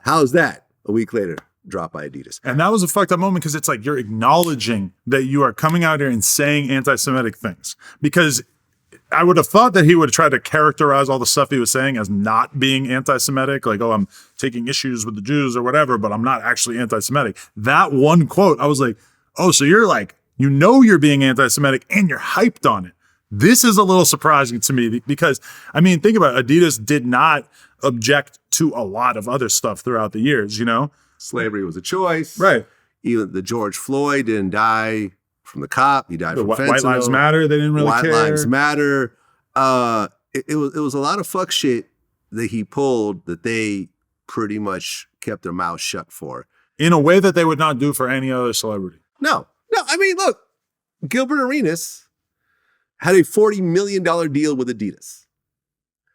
When the whole gun incident happened in the locker room, which when you look at it was sort of just a dumb kind of prank kind of situation. But when ultimately Gilbert Arenas had to accept a felony plea deal in order to avoid any jail time over it, that was the clause in his Adidas deal that made them drop him instantly. $40 million, poof, went up in air. Like, you see what I'm saying? And you remember when Tiger Woods got dropped by all his sponsors besides Nike? And that was just for cheating. I mean, I'm going to be real with you. Nazism has a worse image than adultery. I would rather sponsor a cheater than somebody who's out here espousing anti-Jew shit. Well, let me tell you this, right? And this sort of blew my mind because there was a CNN article that came out that talked about how much Kanye would talk about loving Hitler and the Nazis. And everyone was like, and you saw all the comments. Bullshit, this is a lie. This didn't happen. They're just trying to smear him, et cetera, et cetera. I have personally talked to Van Lathan and Charlemagne, and they both told me that Kanye told them that he loves Hitler and he loves the Nazis.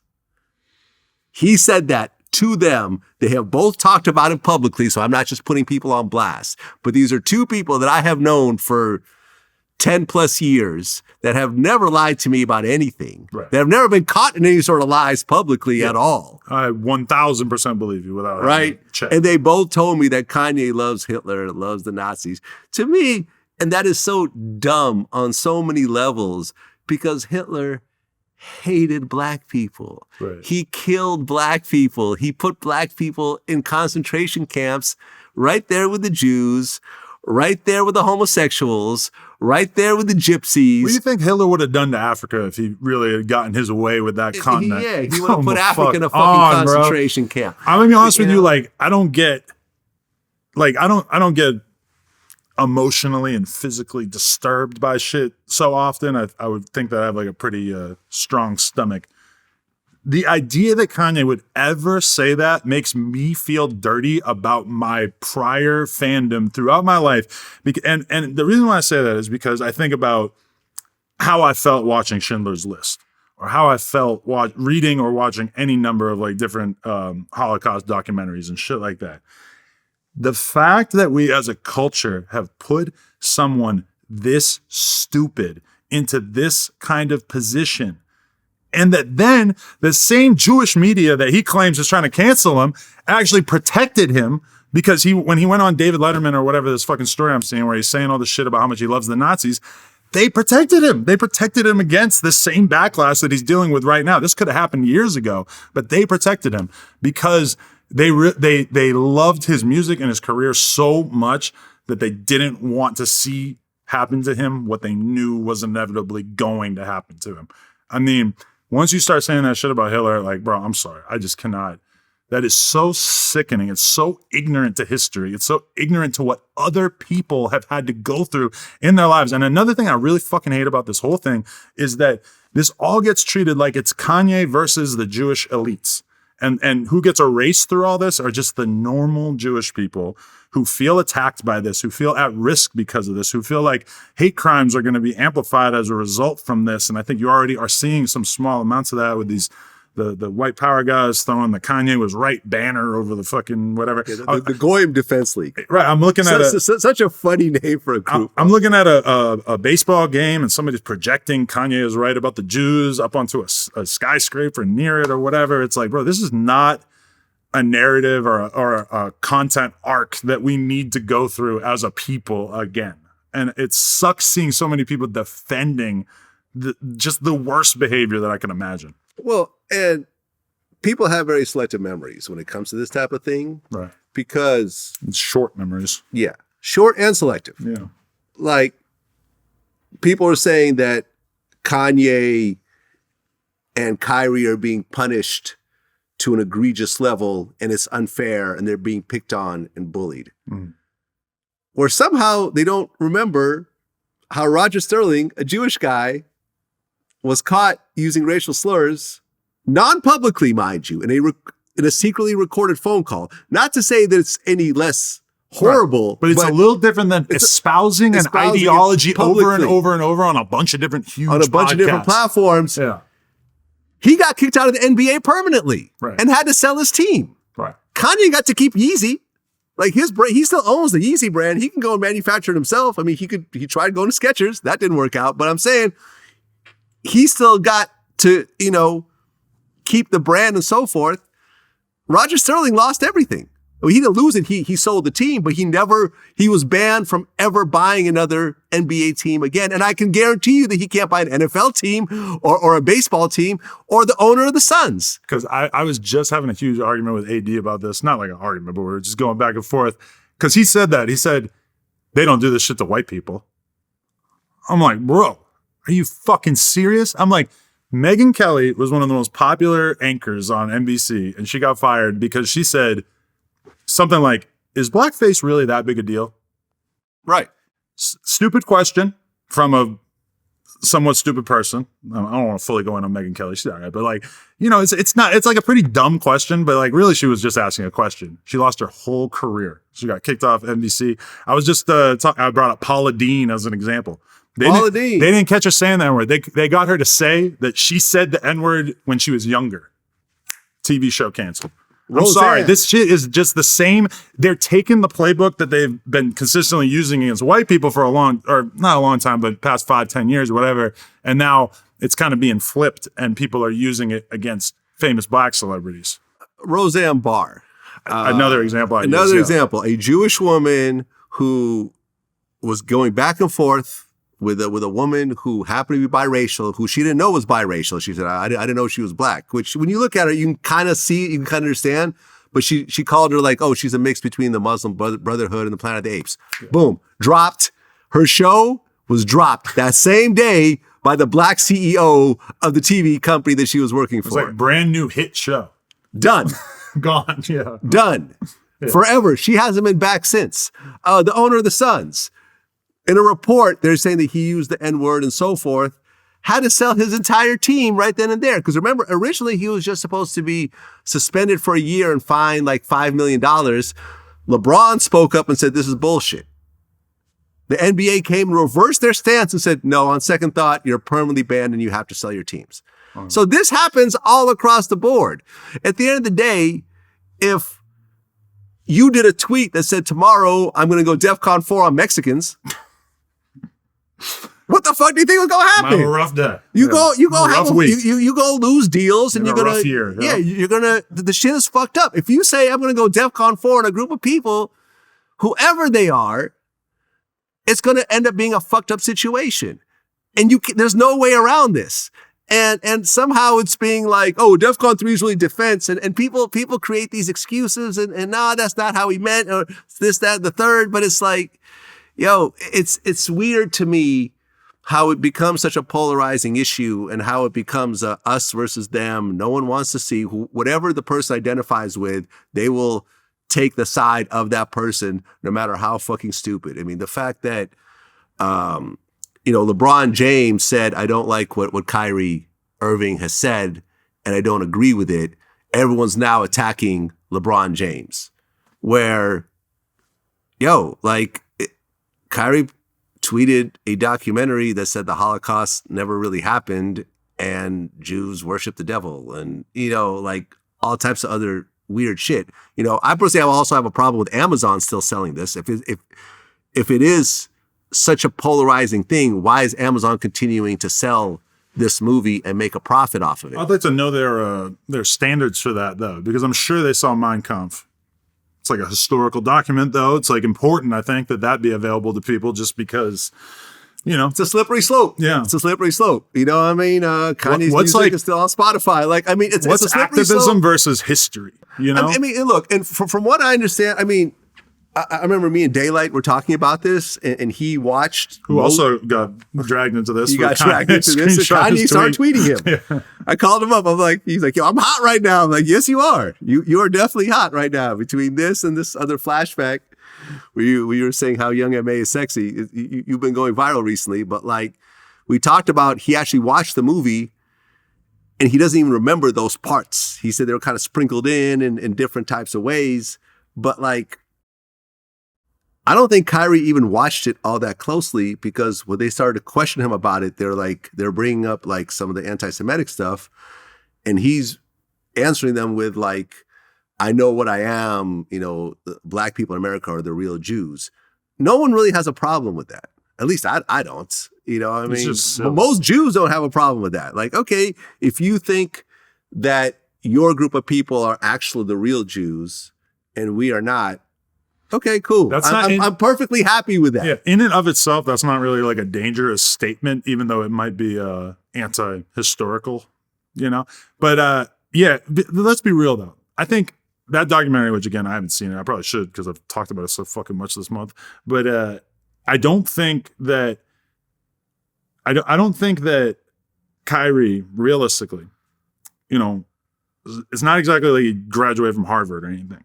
I'm gonna be real. If I watch that fucking documentary, I bet there's a lot of it that I would not really be able to comprehend, especially just because all this history shit, it's just gonna be using a lot of phrases and terms and just a lot of shit, a lot of jargon that I'm just not familiar with, and it's just so not my wheelhouse that I can imagine myself watching it and kind of not really getting a lot of it and just being like, okay. And I think he watches it, probably doesn't get a lot of it, and is kind of like, well, this seems to be an overall pro-black film, so I'm just kind of riding with it. It's like, I believe very much that he didn't really necessarily understand the worst aspects of the film. Well, and also, Kyrie Irving is a notorious conspiracy theorist. True. He has an Illuminati logo tattooed on his hand. He thought the earth was flat. Yeah, when he quoted Alex Jones, when they brought up the Alex Jones, tweet, he was like, oh, I'm not talking about Sandy Hook. My heart goes out to those people. I think that's awful what he said. I was talking about, an interview he did from the 90s where he talked about secret societies, which is true. And Kyrie is a hardcore conspiracy theorist who just happens to have an exceptional level of athletic ability. But that doesn't take away from who he is as a person. So yeah, he loves this shit. He eats it up. And the whole chosen people, man, I hate it. I hate that whoever coined that shit is such a fucked up, divisive part, which I honestly think the Jewish people need to kind of humble themselves a little bit and say this more often. I don't feel like I'm a chosen person. I don't. Regardless of what other people may think, I was born Jewish, because my mother and grandmother and great-grandmother and so forth was Jewish. But I hate this whole chosen people. It's such a polarizing, divisive thing. And Jews need to come out and say yo, we don't believe in this shit either. Because all it does is create bad feelings for everyone involved. Because someone else says, well, why are you chosen and I'm not? well, actually, I'm the chosen person and you're not. You're actually faking it. And it creates, and then oh no, I'm chosen. And it creates a level of back and forth and animosity that's really all made up at the end of the day. It's all like fairy tales and it's all bullshit. It's all just one person trying to look down on another person and the other person trying to look down on that same person. It's dumb and I hate it. And I feel like, honestly, like Jews really need to say that to a certain regard, we are part of the problem as well. And I'm going to say it. And I don't care how this registers, like we are part of the problem by keeping this dumb theory alive for, at this point, thousands of years. I think it's important for me to say my personal opinion is that religion, not one specific religion, but all religions poison everything. And that the world would be a dramatically better place if at some point humanity, and I don't think that this should be done at gunpoint, but I think that at some point if human beings decide that religion is not something that they need in order to comprehend the world around them, that this will be a dramatically better world to live in. And I also think that this is what happens when some people are allowed to have their conspiracy theories. And yes, I'm going to put religion, all of the world's religions, in the conspiracy theory bucket. When some people are allowed to have their conspiracies and then other people's are not allowed to have their conspiracies, because Kyrie, like that documentary, say that documentary came out 1,000 years ago, basically, but it was written in a book. It would just be called a religion. That's a worldview. Oh, of course he's allowed to have that opinion. It's a, it came from a prophet or some shit. I mean, it's just the idea that some people are allowed to have their crazy ass theories and others aren't, I think is a big part of the problem. And some of them we call religions, and then some of them we call dangerous conspiracy theories, and they're the same shit. Yeah. And people, just recently, I think John Oliver, he made a comment about the guy who tried to put bombs in his shoes and try to light it. The shoe bomber. The shoe bomber. I actually looked him up, and this guy literally put a bunch of C4 in his shoes and tried to light it on a plane with enough bomb to blow out a piece of the plane and kill everyone on board. And he was an Al Qaeda guy who got radicalized. Weird looking guy, like lazy eye going in one direction. You could tell probably didn't have a lot of ladies, growing up. But it's like, you believe in this religion so much that you're willing to kill yourself and hundreds of strangers in order to prove whatever theories in your head. Like the 9/11 bombers killed thousands of people, including themselves, because of their theories about religion and so forth. And they didn't have to be crazy to do it. They just had to believe the book. They believed. They just had to believe the book. Jews have done a lot of fucked up shit behind religion. Christians have done a lot of fucked up shit behind religion. Buddhists and so forth, it goes on and on. I'm essentially an atheist myself. I was born as a Jewish person, so I identify with that. But when it comes to actually the religious part, I just feel like, man, we're here on this earth and we got to do the best we can. And at some point we're going to be gone and we're going to leave behind what we're going to leave behind. I don't expect to go into any sort of afterlife. I don't expect to be reincarnated. I don't expect to somehow become something else, in terms of something I could relate to now. It just is what it is. And it's sad that you're having essentially these religious wars. It's really like we're watching religious wars happen. And it usually comes after times of extreme hardship, like the pandemic that just happened. There's a lot of related things because people are fucked up and they're looking for someone to blame and they don't want to blame themselves. They're looking for a group of people to say, it's really because of this group. They're the ones that have really been pulling all the strings. Man, listen, I don't go to any Jewish meetings with a bunch of billionaires to conspire on how to take over the world, man. Like, I don't even have very many Jewish friends, like, honestly. Right. And it's sad when I see this whole thing. Me and Russell Simmons have been talking recently. He's always been trying to kind of bridge the Black and Jewish communities together for decades now. Because this is an And he old called story. me. Yeah, he called me. He's like, yo, man, it makes me sad to see what's happening right now and how polarizing it is.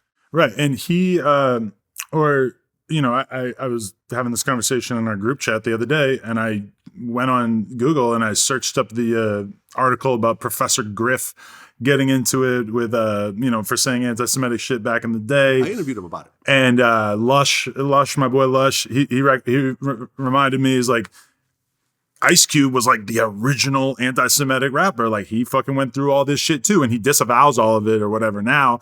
But I don't know. I think with Ice Cube, the problem is, and this is why I say, like, a lot of times the Jewish people also have to take responsibility for what happens. You know what I'm saying? Like, he said, he goes, because there's a line where he says, you let a Jew break up my crew. He's talking about Jerry Heller. Right. And that's fine. An individual Jewish person. Actor. Yeah. No, sure, yeah. I mean, this is a guy who managed the group who, certain people in the group didn't get along with, and ultimately the group broke apart, and he was one of the figures in the breakup. And I get it. If Kanye said, hey, this, the CEO of this record label who happens to be Jewish is a fuckboy, I don't think anyone really giving a shit. No. If he specifically talked about certain people as opposed to an entire group of people who was just minding their own business, I don't think it'd be a problem. But at the end of the day, I think in 2022 no one really likes this type of shit, which is why you're getting the type of reaction that you're getting. Don't let social media fool you and think that all these people, because I remember Kyrie even said, I got an army, and this is not just me, I have an army of people, with me. And it's like, yeah, you have an army of people. You didn't pick that army, though. And this is the thing, too, is like a lot of people look at the reaction that these guys are getting from, the corporate world, the Jewish groups or whatever, and think about it. Can you think of a reason why the Jews would be a little bit overprotective and tend to overreact a little bit when they feel like there is a celebrity who's spreading hatred about them publicly? Would it make sense that the Jews would be kind of on alert for that? Yes, it would. Because at one point, 6 million or so of them were marched into fucking camps and killed. So, I mean, what are we talking about? They're acting in their own best interest, but why the fuck wouldn't they? Of course, they've seen what happens when you allow anti-Semitism to just bloom within society. And me and Willie D were talking about this on the phone the other day. You can't tell, and this was something he told me, he's like, you can't tell a group of people how they should feel about somebody attacking them. Mm-hmm. Okay? You can't tell that to somebody. I can't tell a black person to get over slavery. Right. Can't do it. Can't do it. Would never do it. Okay? So you have to give the other party the same grace. You don't want to hear about someone outside of your race saying how you should feel about the horror that happened to your people. So you shouldn't be allowed to tell this other group that you're disparaging how they should feel about what happened to their people. When you say the Holocaust didn't really happen, whatever, that's like me saying, yes, slavery, only a couple thousand people died. It's dumb. It's a dumb fucking I wonder how statement. long till we get to hear Kanye tell us about what really happened in the Holocaust, right? Soulja Boy. Ha! Okay. We just got banned on the No Jumper Instagram by him. Or what blocked. I don't know. He just blocked us. I'm not sure he blocked me too. Oh, okay. I'm blocked on it's Twitter. New for us. Yeah. I'm blocked on Twitter. Because remember, Soulja Boy goes on this big rant where he called out me, you, and academics. Sean Cotton, I think, was in and there. Sean Cotton from Say Cheese. About how he called us a bunch of bitches or whatever because we didn't cover his Rolling Loud show. And he claimed that he made VladTV and everything else like that. I went back and forth with him a little bit. I said, actually, Soulja Boy, VladTV was already a hot platform when we gave you your biggest interview, which ultimately turned into the Soulja Boy Challenge. And I'm like, here's the list of our biggest interviews, and you could see that you're not even in the top 20. And we went back and forth. And to me, what's interesting, because, he's threatened to pull up on us and everything else like that. The funny part about this is if it wasn't for platforms like Vlad TV, No Jumper, Academics, and Say Cheese TV, Soulja Boy wouldn't be doing Rolling Loud. He'd be doing state fairs. Just like all the other mid-2000 rappers out there. Am I right or am I wrong? Yeah, you're probably right. And to be honest, like, can you imagine us posting about just what? Soulja Boy having a decent Rolling Loud show? I mean, because then we have to post about the other 117 people that were on the Rolling Loud flyer too, right? I bet there's like 50 people who have better shows than you, right? Like, what are we even fucking talking about? Like, I can't believe that he has the nerve to try to blame us after having kept him relevant for all these fucking years, because it's clearly not the music that's keeping him relevant. No. Let's be real. There is like a class of celebrity in hip hop who basically manages to stay relevant through doing your platform and maybe mine, maybe some sort of combination. And their antics. Right. And the antics that we consistently report on for 15 years now. Right. And it's a different case, but like, take a TK Kirkland. I'm sure TK Kirkland got a cool comedy career, performing all the time, doing clubs, making good money, whatever. I know about what TK Kirkland has going on because I see him do a Vlad interview every now and then. And he freely admits it. He calls me his Johnny Carson and says that his career has been elevated because of how many interviews we've done and the millions of fans that have watched it through VladTV. Smart guy, because he sees the opportunity, he recognizes the value, and he has benefited from it quite a bit, and he doesn't sit around and bitch about it either. No. Soulja Boy has benefited from it massively. And still bitches about it. And has no perspective on the fact that he's benefited from it, and that not only has benefited from it, but it's the only thing he's benefiting from at this point, because let's be real, music ain't hot like that. I mean, it's just crazy. And the good comes with the bad, or the bad comes with the good, because it's like, yeah, if Vlad's going to cover you enough that he's got to, do a post about you when you get into a domestic thing with your girl or whatever, it's like, I'm sorry, that just comes with it when we're also flattering you and portraying you in a good way by doing interviews with you and stuff, is that we also have to report on the reality of your personal life. Well, yeah. And it comes down to Soulja Boy has been talking shit about me for the past like year or two. Right? And, that same day that he went off on us, coincidentally, was the same day that I put out the part of my interview with Teddy Riley where I brought up the domestic abuse that Soulja Boy did against Teddy Riley's daughter. When you hear some of the stories, Nia claimed that Soulja Boy kicked her in the stomach while she was pregnant, put a gun to her head, that type of thing. As a father, how does that affect you? Well, let me say this. Soulja Boy knows who I am. And he knows I'm deep. He knows I'm very deep. We had an altercation.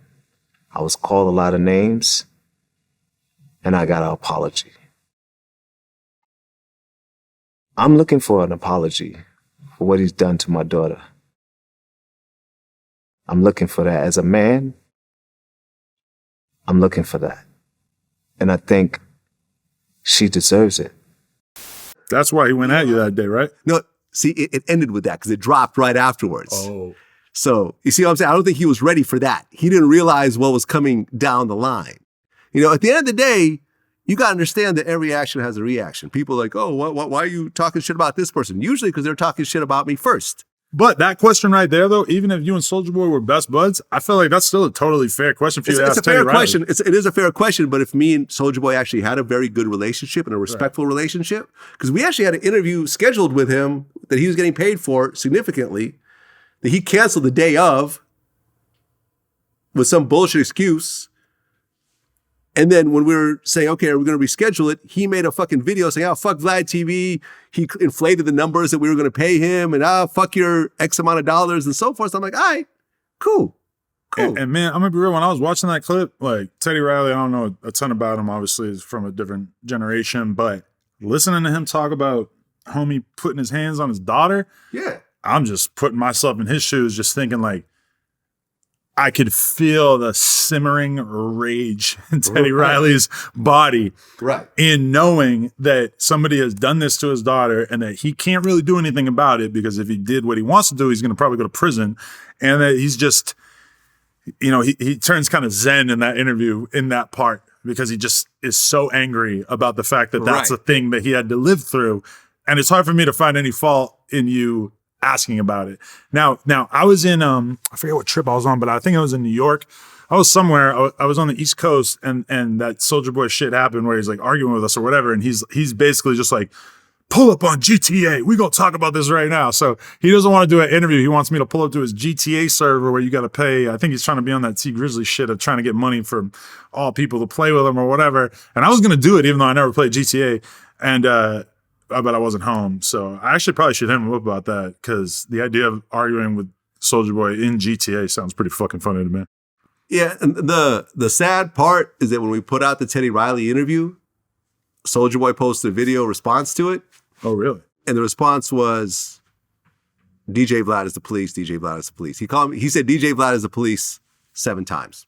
Not actually denying anything that was discussed, not denying that he beat up his pregnant girlfriend or he put a gun to her head or anything else like that. His response was, DJ Vlad is the police 7 times. So my response to Soulja Boy is, Soulja Boy's a woman beater, Soulja Boy's a woman beater, Soulja Boy's a woman beater, Soulja Boy's a woman beater, Soulja Boy's a woman beater, Soulja Boy's a woman beater, Soulja Boy's a woman beater. That's my response to Soulja Boy. I mean, him calling you the feds because you essentially called attention to something that he apparently did is kind of crazy. Like, and I hate motherfuckers thinking they can get away with that. Cause that's like the same thing with Joe. Like, and I got love for him, but like, it's like, don't come to try to do battle with me with some bullshit.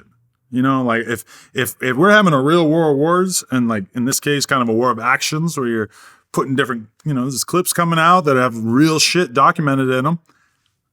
I mean, let's talk about this thing. Right. I hate when I'm arguing with somebody and then I got somebody text me say, "Oh, you should have said that they got in trouble for this one time, or you should have said that they beat their girl one time, or whatever." I'm like, I'm talking about this thing. Yeah. Like, we're talking about this thing. If I say, "Well, you fell off," that actually means that I kind of lost the argument. Right. If I have to go way outside the boundaries of the thing that we're talking about. And people in rap, I'm sorry, people in rap tend to do this way too much.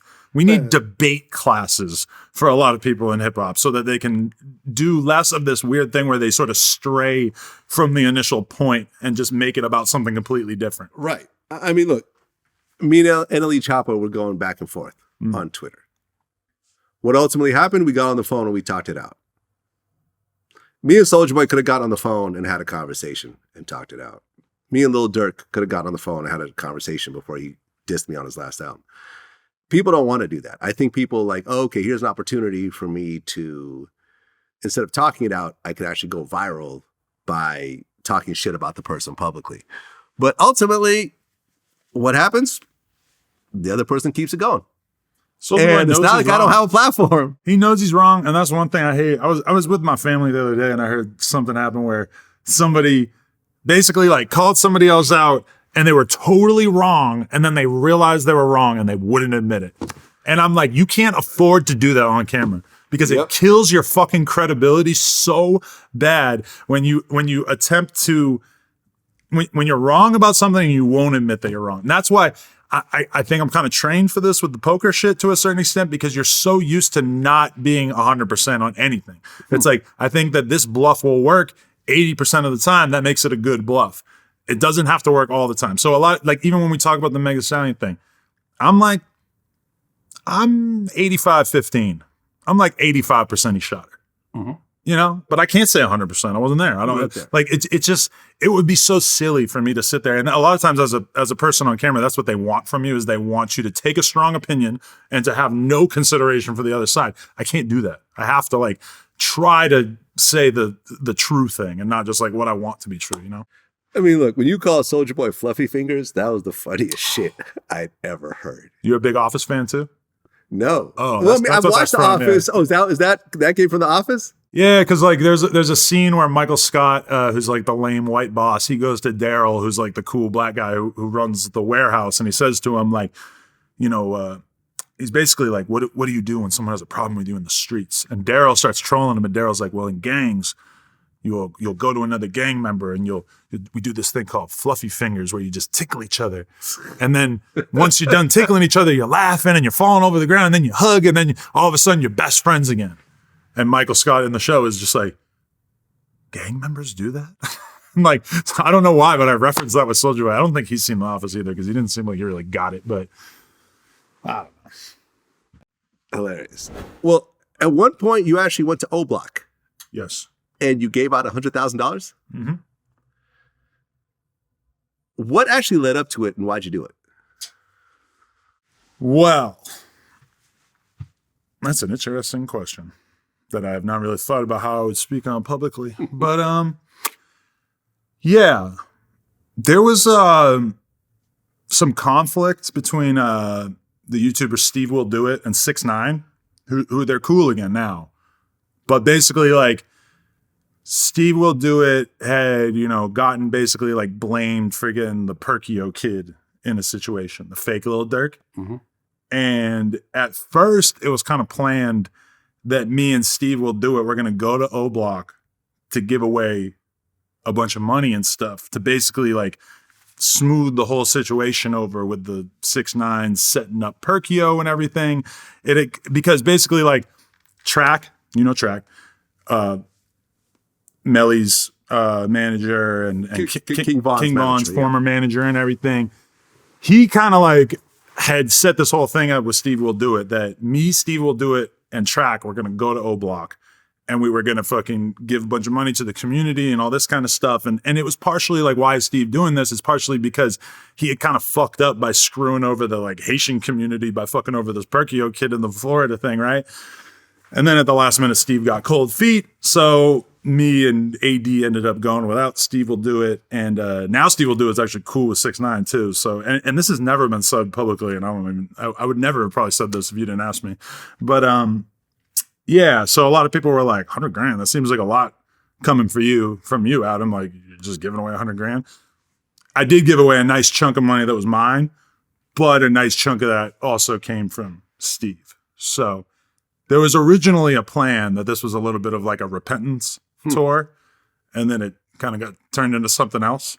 So I think a lot of people probably kind of wondered, like, Adam, I've never seen you give away like a large amount of money, and then all of a sudden you're giving away $100,000. I had a sponsor that was quiet at the time. Yeah. Tag the sponsor. Yeah. There we are. Okay. Tagging the sponsor on Vlad. Yeah, and O Block is actually getting torn down. Is that official now? I think it's official, yeah. Okay. I think someone bought it, and I mean, look, man, unfortunately, O Block has produced some incredible artists, but has also, there's a lot of tragedy that's happened. I mean, like when FBG Duck got killed, like all the dudes that have been arrested are all from O Block. And, me personally, I wouldn't have done that interview. I wouldn't have gone on O Block and done it. At this point in my life, I just feel like I don't have any control of the surroundings or the situation. Someone could shoot at me from a building. You know what I'm saying? Like, and that's that. That's actually what happened, this is before your time, but Scott LaRock, I believe this was the first hip hop murder that happened, was, one of the guys from Boogie Down Productions, D Nice, was, I guess, messing with some girl in some projects in New York. The dude found out about it, I guess, like, kidnapped him or was holding him against his will. And they showed up, Scott LaRock and his crew showed up to try to basically save their guy. And they got into it with some dudes outside, and someone from a project window just shot down and killed him. It's a hell of a shot. Was that a sniper rifle or something? Might be. Yeah. When I pulled up, honestly, I had a great time because we were with like a shitload of people. We were with Drew Filmed It and Fredo Bang and Shoebox Baby and Boss Top and Track and all these people, and King Von's mom's there and his sisters and shit. And like, when I was there, I felt about as safe as I possibly felt I could feel, just because of the fact that we were with like a bunch of armed security. There's security at the building, like at the projects, right? And then we have a bunch of SUVs full of armed guards that are with us, and we're in like a fucking bulletproof SUV and stuff. So, I feel that like it's definitely not a situation that I'm like eager to put myself into. And realistically, we're probably there for like an hour and a half, maybe in total. I agree with you that it's a little risky to even put yourself into that environment when you think that like Boss Top just the other, a month or two ago, a couple months ago, he's walking along the street outside of O Block and he gets shot. And he wouldn't tell me anything about what happened. He got shot? I didn't know that. Yeah, and he was all right. Like, he went to the hospital, and I don't think it was that deadly. Yeah, but still. I'm saying like that's like one of the OGs essentially from O Block now, and he got shot just walking around that area. I mean, if that could happen, anything could happen. So it was definitely a risky situation, but at the same time, I mean, I feel like I got to take some risks sometimes. Like that's the only going to O Block made the balls on my made the hair on my balls stand up a little bit, and sometimes I'm just kind of going for that. Like you just want a little thrill in this content shit. Well, since our last interview. And this is something you've talked about in other interviews yourself. Yeah. So I'm not just putting our personal information out there. You bought a $5 million studio. Yeah. How did that feel? Felt great. Honestly, my realtor kept telling me, he kept saying, he's like, I bought property here 15 years ago and it was worth this and now it's worth this. He kept saying, you never sell this building. You never. He goes, this is your daughter's building. This is for your family. So you bought a whole building? Yeah. And it felt great because like the reality is that if I were to now rent that building out to some other business, I would probably have to charge them like, I don't know, like 40 grand a month or something like that. So I would have been potentially the tenant if we hadn't bought the building, and I would have had to be shelling out some gigantic amount of money, like, 30, 40 grand a month, whatever the fuck it would be. I actually have no idea what the mortgage payment or what the rent payment would be. But yeah, at a certain point, it was like, well, I have cash.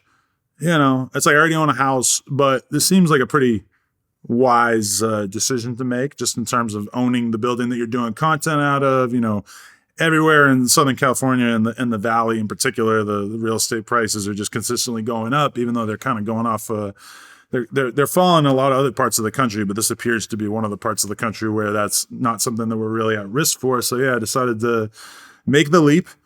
And it's been fucking incredible because it's just having so much more room and really being able to have a system and being able to have our security who's signing everybody in and stuff so we can just feel super safe.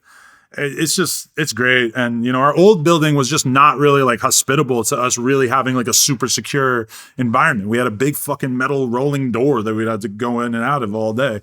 And just being in like such a secure spot, I could be in there doing interviews for 8 hours and I just feel very lighthearted and free because it's not as sketchy as our prior spot.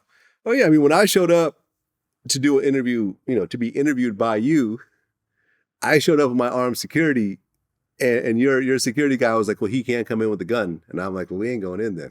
Yeah. I remember it was this little moment. He goes, "Well," I'm like, "I don't care right now. I don't care.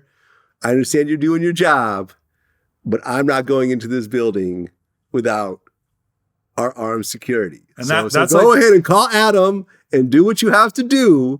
But I'm going to tell you right now that I am not going to enter this building right now." That's the exception, is that it's like when people have real security, or sometimes I have to tell them like, listen, this guy is this guy. He's not going fucking anywhere without a gun on him. So we got to make exceptions or whatever. But I really like the vibe of being able to actually tell people like, no, actually, we don't allow guns in here unless you're basically like authorized to have one, because, it's like anything could happen. I mean, I'm sure you saw the situation where fucking 16 shot him, spit in Flacco's face. I mean, if that situation, you missed that one? No, I missed that one. They get in an argument, whatever, and he ends up spitting in his face. I mean, that is a situation that if it was different people, I mean, shit, I've had people playing dice in my fucking studio.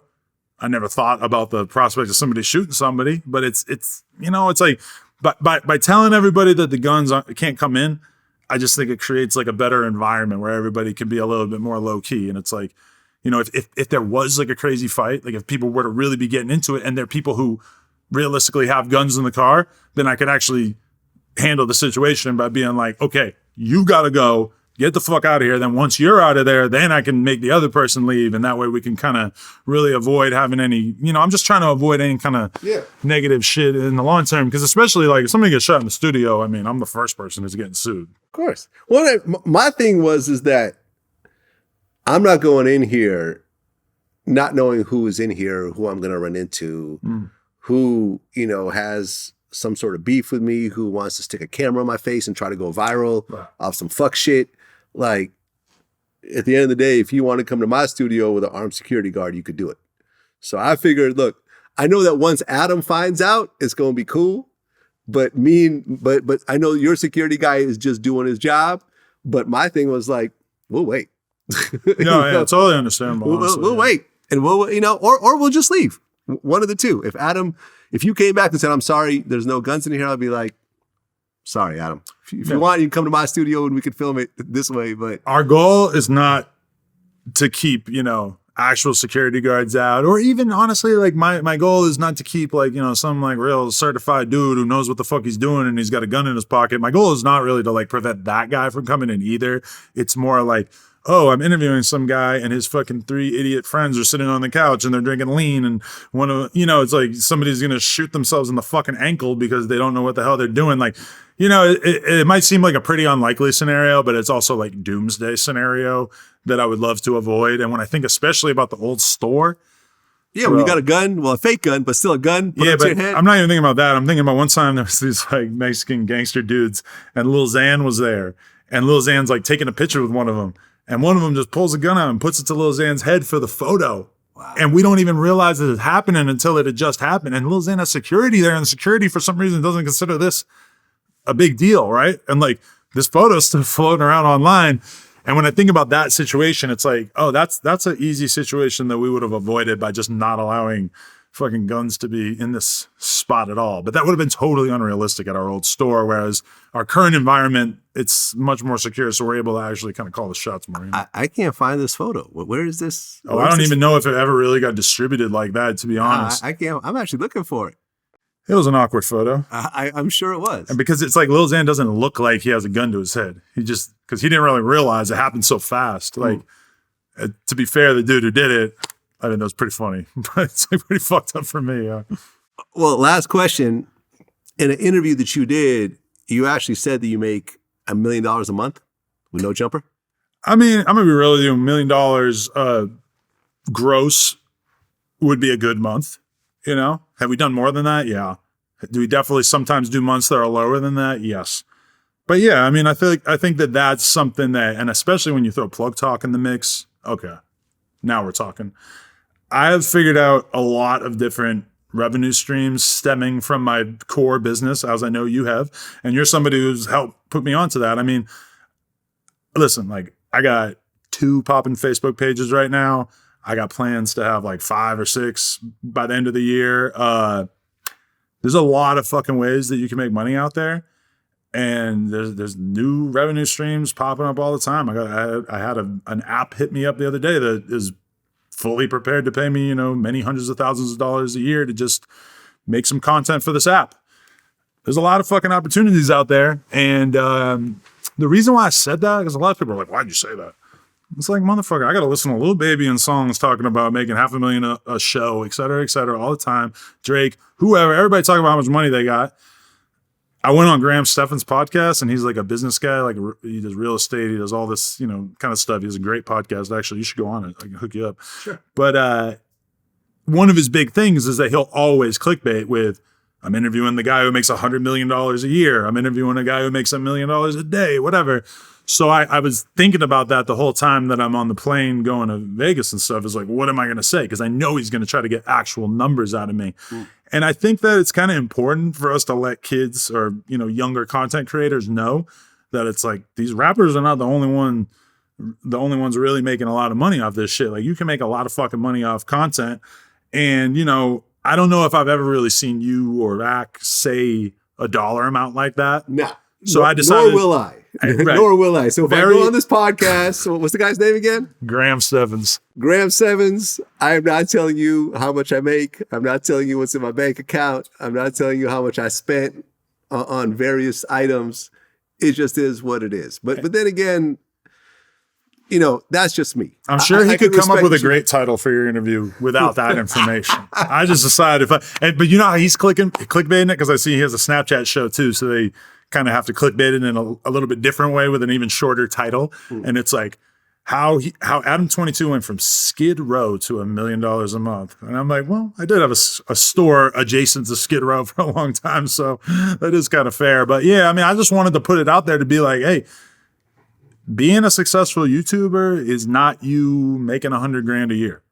There's a lot of different fucking levels. Hold on. No, yeah, and that's great for sure. Yeah, actually making $100,000 a year. You're right. I don't want to downplay. Yes. that. Because if you can do that, that's fucking amazing. If you could quit your job and make $100,000 a year off YouTube, you are successful. 100%. So I just want to stop you real quick. But you're 100% right. And you're right. And I should clarify that. Yes. But I also wanted to just say to them that when you look at me, when you look at you, when you look at academics, and honestly, some of the up and coming YouTube channels who really don't appear to me to be building like some huge crazy business, but if they can pop out a lot of viral content in a month, they can have crazy ass months. I've had people show me their fucking YouTube stats that I would have guessed that they were making $5,000 a month, and they show me their YouTube screenshot and it says they made $50,000 that month. And I'm like, bro, I am so fucking happy for you. That's fucking amazing. But also, I part of it wants me to put it out there for the kids to be like, there's a lot of money you can make out here. Like, you could really change shit with the money you could be making off of content. Yeah, I mean, look, I had a company that offered me many, many millions of dollars to, essentially, it's a publishing deal, right? I've heard about this. You heard about this stuff, right? Where they basically said, okay, we're going to, take your YouTube revenue of your existing catalog for a certain number of years and give you this big check up front. And the check was big, you know what I mean? But it was like, once we did the math, it's like, well, they're going to take like 25% of the money for taking this upfront check. So when you really, get over the millions of dollars and all the shit you could buy in your head, like private planes and whatever else, you think like, well, in the long run, I'm actually going to lose money, and I don't actually need this money up front. Yeah, what am I going to do if somebody gives me $5 million right now or $10 million, and they're like, but you're not making any money from YouTube AdSense or all this other stuff? I mean, I get the deal, because if I was somebody who was really in debt, or if I... Yeah, it'd be a great deal. Yeah, I don't know. But and what's really interesting is that I was working with a guy that was basically helping me navigate this deal. And he actually, he brought a lot of value, because he brought in like 3 or 4 other companies to start essentially a bidding war over this situation. And this guy was the head of one of the biggest music publishing companies in the world at one point. He was the president of this company. I'm not going to put his name out there, but at the point where after a few months, I finally said, something, we're just going to pass. Yeah. And he was like, wow, really? I'm like, yeah, we did the math and we don't need the money. And ultimately, if I needed $10 million, I could get a loan at a much lower rate than this shit. Oh, well, that's it won't be no 25%. I can get a loan at like 5 or 10% if I really need the money, and I get to keep all my monetization and everything else like that. But I said, let me ask you a question, because he's done hundreds of millions of dollars worth of publishing deals with artists. I said, out of all the artists you've worked with that have signed these major publishing deals, how many of them have actually walked away from their deals? He said 0.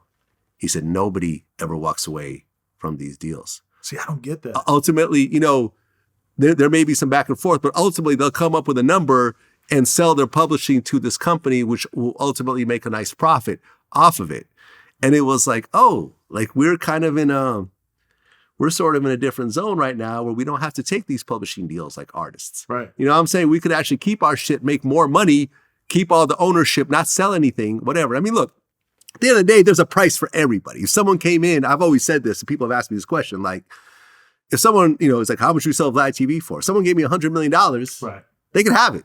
Take it. Yeah. I'm cool. $100 million is an amount that's multi-generational. There's no possible way I could spend it all, and I won't have to worry about nothing ever again. And how long you would have to work to make that. So it's like at a certain point, the valuation, if it just gets so high, then you would kind of be an asshole to not take it. Also, well, they're going to make you sign something saying that you can't just clone this business and do your own thing. And I'll probably have to run it as an employee for a certain amount of time. Because what's his name? Mr. Beast.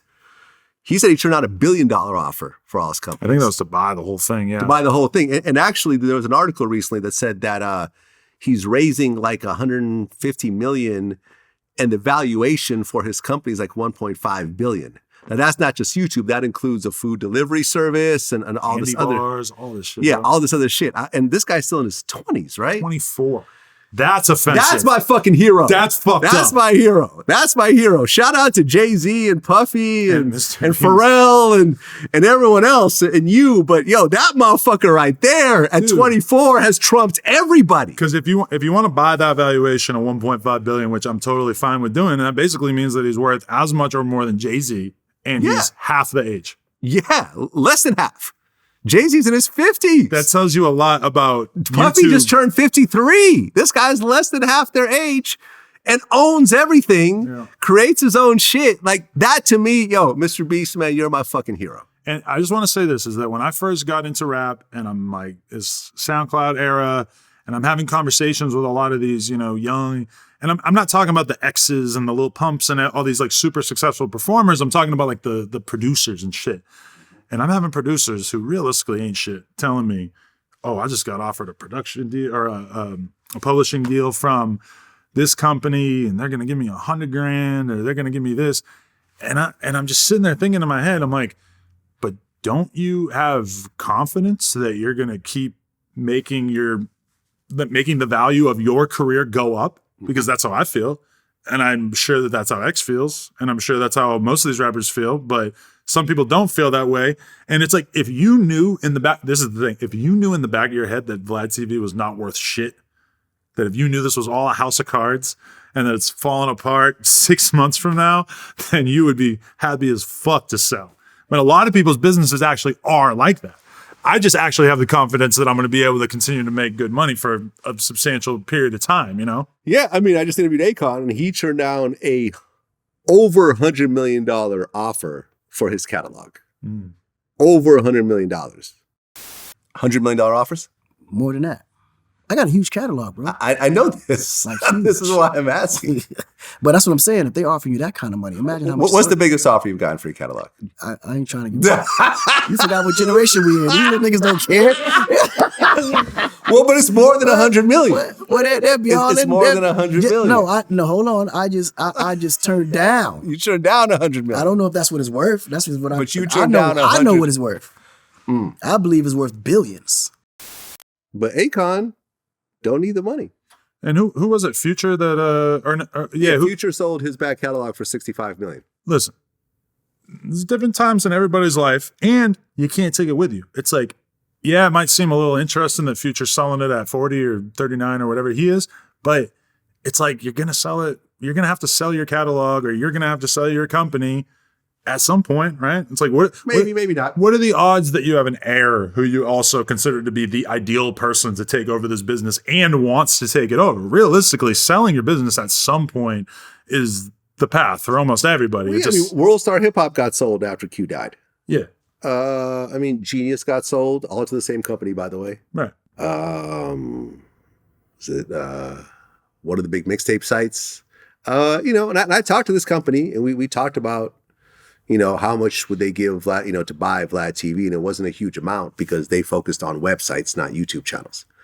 But listen, man, at the end of the day, it comes down to, do you need the money?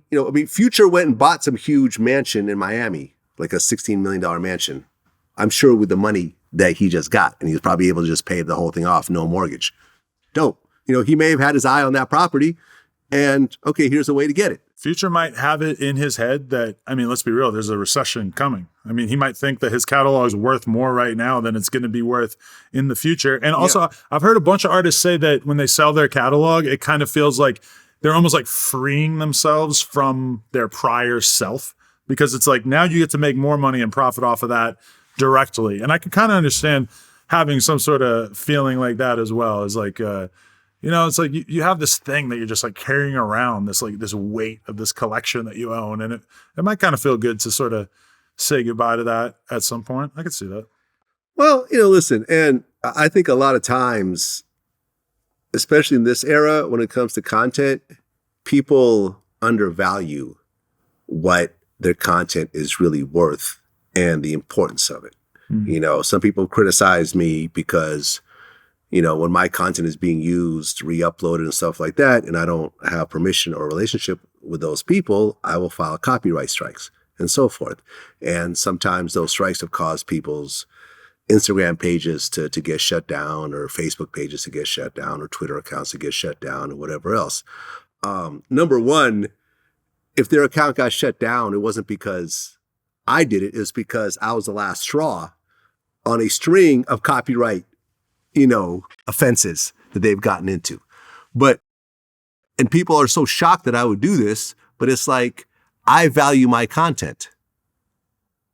When it comes to these companies, these documentary companies that approach me every week to license something, my price is $10,000 minimum. I don't care if you use 2 seconds of it. The price is $10,000. And you get that? And I get that. Absolutely. I got to ask for more. I did one for $2,500 the other day. Fuck. Right.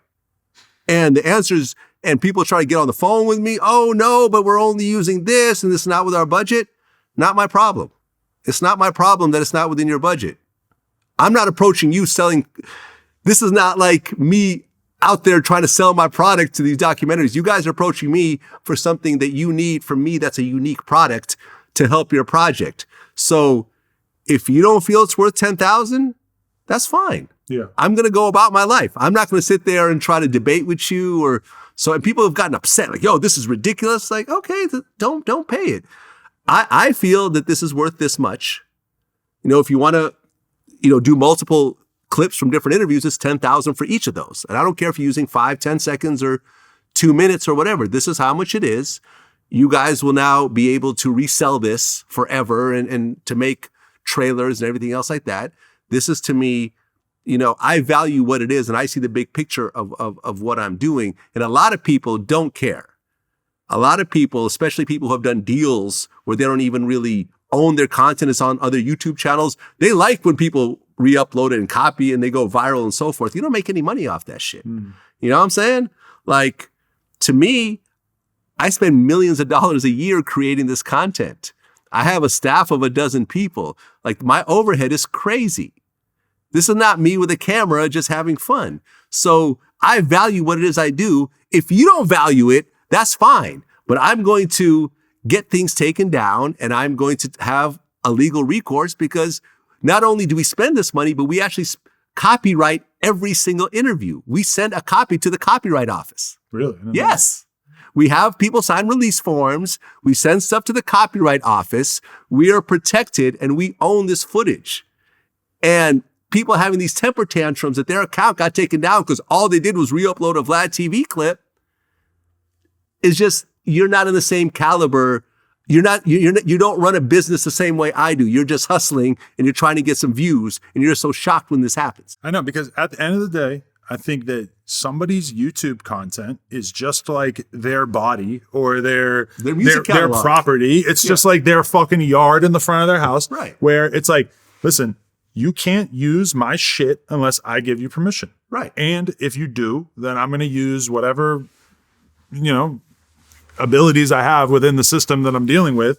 And anybody who would be so entitled to think that it's their right to use your stuff. Now, fair use is a real thing. Yes. And listen, if I don't know you from a can of paint and I want to make a video where I respond to something that you said in a video and I make a 10-minute video and I clip 20 seconds of something that Vlad said in it, that's called fair use. Right. And it could be more than 20 seconds, but there's a line for fair use. And if you feel like you're being sued for something that really was fair use, then you're free to take it to court. Right. But in terms of just like the stuff that you're talking about is not stuff that would ever be considered fair use because it's literally just cloning the exact thing that you are putting out there into the world. Cloning it, covering up, putting your own fucking logo, covering up my logo, sometimes speaking negatively about me in the clip that you've re-uploaded is just like brain dead to me. It's like, what the fuck are you doing? Because let me tell you something. Whenever a real company approaches me, TMZ, ESPN, Fox, whoever, they approach me and they ask me for permission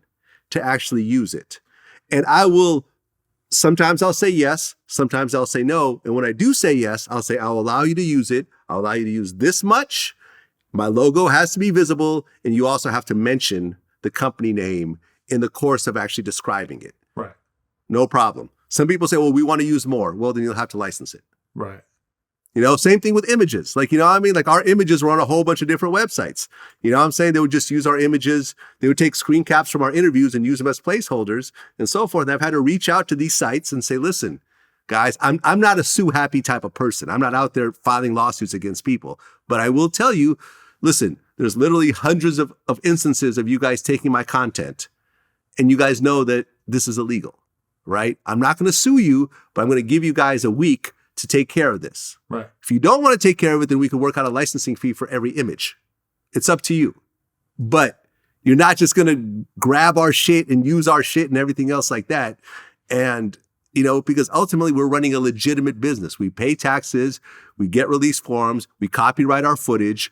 You know what I mean? We run a standard good business to create content. Just like if you go and re-upload a fucking NBA game, you'll probably get your shit taken down too. But for some reason, hip hop has this interesting kind of sort of bubble where they feel that rules don't apply to them. You know, and you could take it back to original hip hop of how everyone would just sample everything. And even I'll just take it back to like the blog era, because I remember when I was really into all these hip hop blogs in like 2005, 2006 type era. And I remember like there was a period of time where they would post every new song that came out. And it didn't matter if it was a leak, and it didn't matter if it was the new Jay-Z single off his fucking album. They would post it and they would put a link for you to download the file. And that was just my way of life, is I was downloading every fucking song off this. On Smash. Exactly. On Smash was one of the biggest culprits of this. And then at a certain point, the label starts, you know, getting the WeTransfer links taken down or whatever kind of share link it was. And I remember some of the owners of these blogs going on these rants where they're like, I'm promoting these artists for you. I'm doing so much for you by putting their stuff out there. And I found that to be a somewhat compelling argument at the time, just because my understanding of copyright was so much less. And it really was the Wild Wild West on the internet back then, you know, where the idea that the labels wouldn't want their songs to be shared via MP3 or whatever, because there wasn't streaming. You had to like actually physically buy the album on iTunes or buy a physical copy. And that just seems hilarious to me now. Like, and now that I look at it, I'm like, of course Jay-Z has the right to say how Jay-Z wants his product to be distributed out there in the world. And yes, there's always going to be the Pirate Bay, or there's always going to be somebody uploading the album to Reddit or some shit that you can't get around. There's always going to be somebody who figures out how to get around it. But of course it's within Jay-Z's right, or Vlad's or mine right, to want to control how our content is put out there into the world. Right. And always the response is always, yo, I'm helping to promote you. I don't need it. I didn't ask for you to help promote me. I can imagine if I sent you some stuff and say, hey, please post this, you post it, and then I get it taken down, then it's like, what the fuck? Yeah. But I've never done that. Like, you know, you go and upload shit without anyone's permission. Yeah. And it's like, yo, we even say, like, these days, it's like, okay, people come up to us like, yo, my account got flagged or whatever. It's like, once again, $10,000 fee if you want to license this footage that you've used illegally. $10,000. This is what it is. I've made no excuses or qualms about this. You know, had you approached us and said, we want to use your footage and here's how we want to use it, number one, the answer would probably be no in the way that this is being presented, but you guys would get actual terms and so forth. But if you want to go after the fact, after already illegally using it, and now you're so shocked that somehow your account gets affected, then it's like, all right, let's just go through the licensing part with us, or don't. It doesn't matter to us. Whether you license it or whether you don't license it, it doesn't matter. You know what I mean? And most times it's not even personal. It's like, you know, on Facebook, in the rights manager, we get this long list of everyone that's using our content along with the number of views they got. And we have the option to either block it or file a copyright strike on it, which takes all of 5 seconds. So it's not like we're out there hunting people down or whatever else. It's all just being displayed for us because Facebook cares about copyright. Right. And realistically, YouTube's business, their content ID system is actually one of the most powerful things about the business, because YouTube would not even still be here if they hadn't been able to invent that technology. Even though I'm seeing a lot of shorts, it seems like they're letting shorts fly, because I'm seeing a whole bunch of But they're shorts not really monetized yet, so I feel like that's why it's kind of being allowed to but fly. it actually is being monetized at the top of the year. Yeah. But, you know, I mean, look, it's like that. It's always like that. Like hip hop in the 80s was sampling everything without clearing shit. and selling sometimes millions of copies of these albums with a bunch of uncleared samples until Biz Markie got sued by one of the sample holders and his entire album got pulled off the shelves. I think it was called I Need a Haircut. He was the first rapper to get his entire album completely pulled off the shelves. He had to re-release it with no samples or whatever else. I remember I interviewed Peter Guns, right? And they sampled, in his one big song, Uptown, Uptown Baby. Uptown Baby. We talked about in our interview how they never cleared that sample. I think it was Steely Dan. I'm not sure. But when they caught wind of it, they came in and took 100% of the publishing and the revenue for that song, which is, had they worked it out with them, they could have walked away with maybe 50% because the vocals are their vocals, right? But since they didn't do that, they lost 100% of that song. And this doesn't happen to hip hop. Bittersweet Symphony, same thing happened. They sampled the Rolling Stones. They came and took the whole fucking song. The Juice WRLD Lucid Dreams song. Lucid Dreams, same type of thing, man. Like 99% or something. Hip hop's bubble. I'm doing it for the culture and so forth. Like, you're doing it for business and you're doing it for money. And it's like, if this is this first time happening to you, I understand that it could be very surprising. Yeah. Like the person that we're kind of talking about right now. But ultimately, at the end of the day, you got to learn to play the game by the rules. There you go. And I just want to say one thing. Long live David Russell. David Russell? Who's that? It was just a great YouTube channel that was taken before it was really given a chance to shine. Okay. We'll leave it at that. Adam22. Appreciate Always you. a pleasure. Till next time. Much Peace. love, Vlad.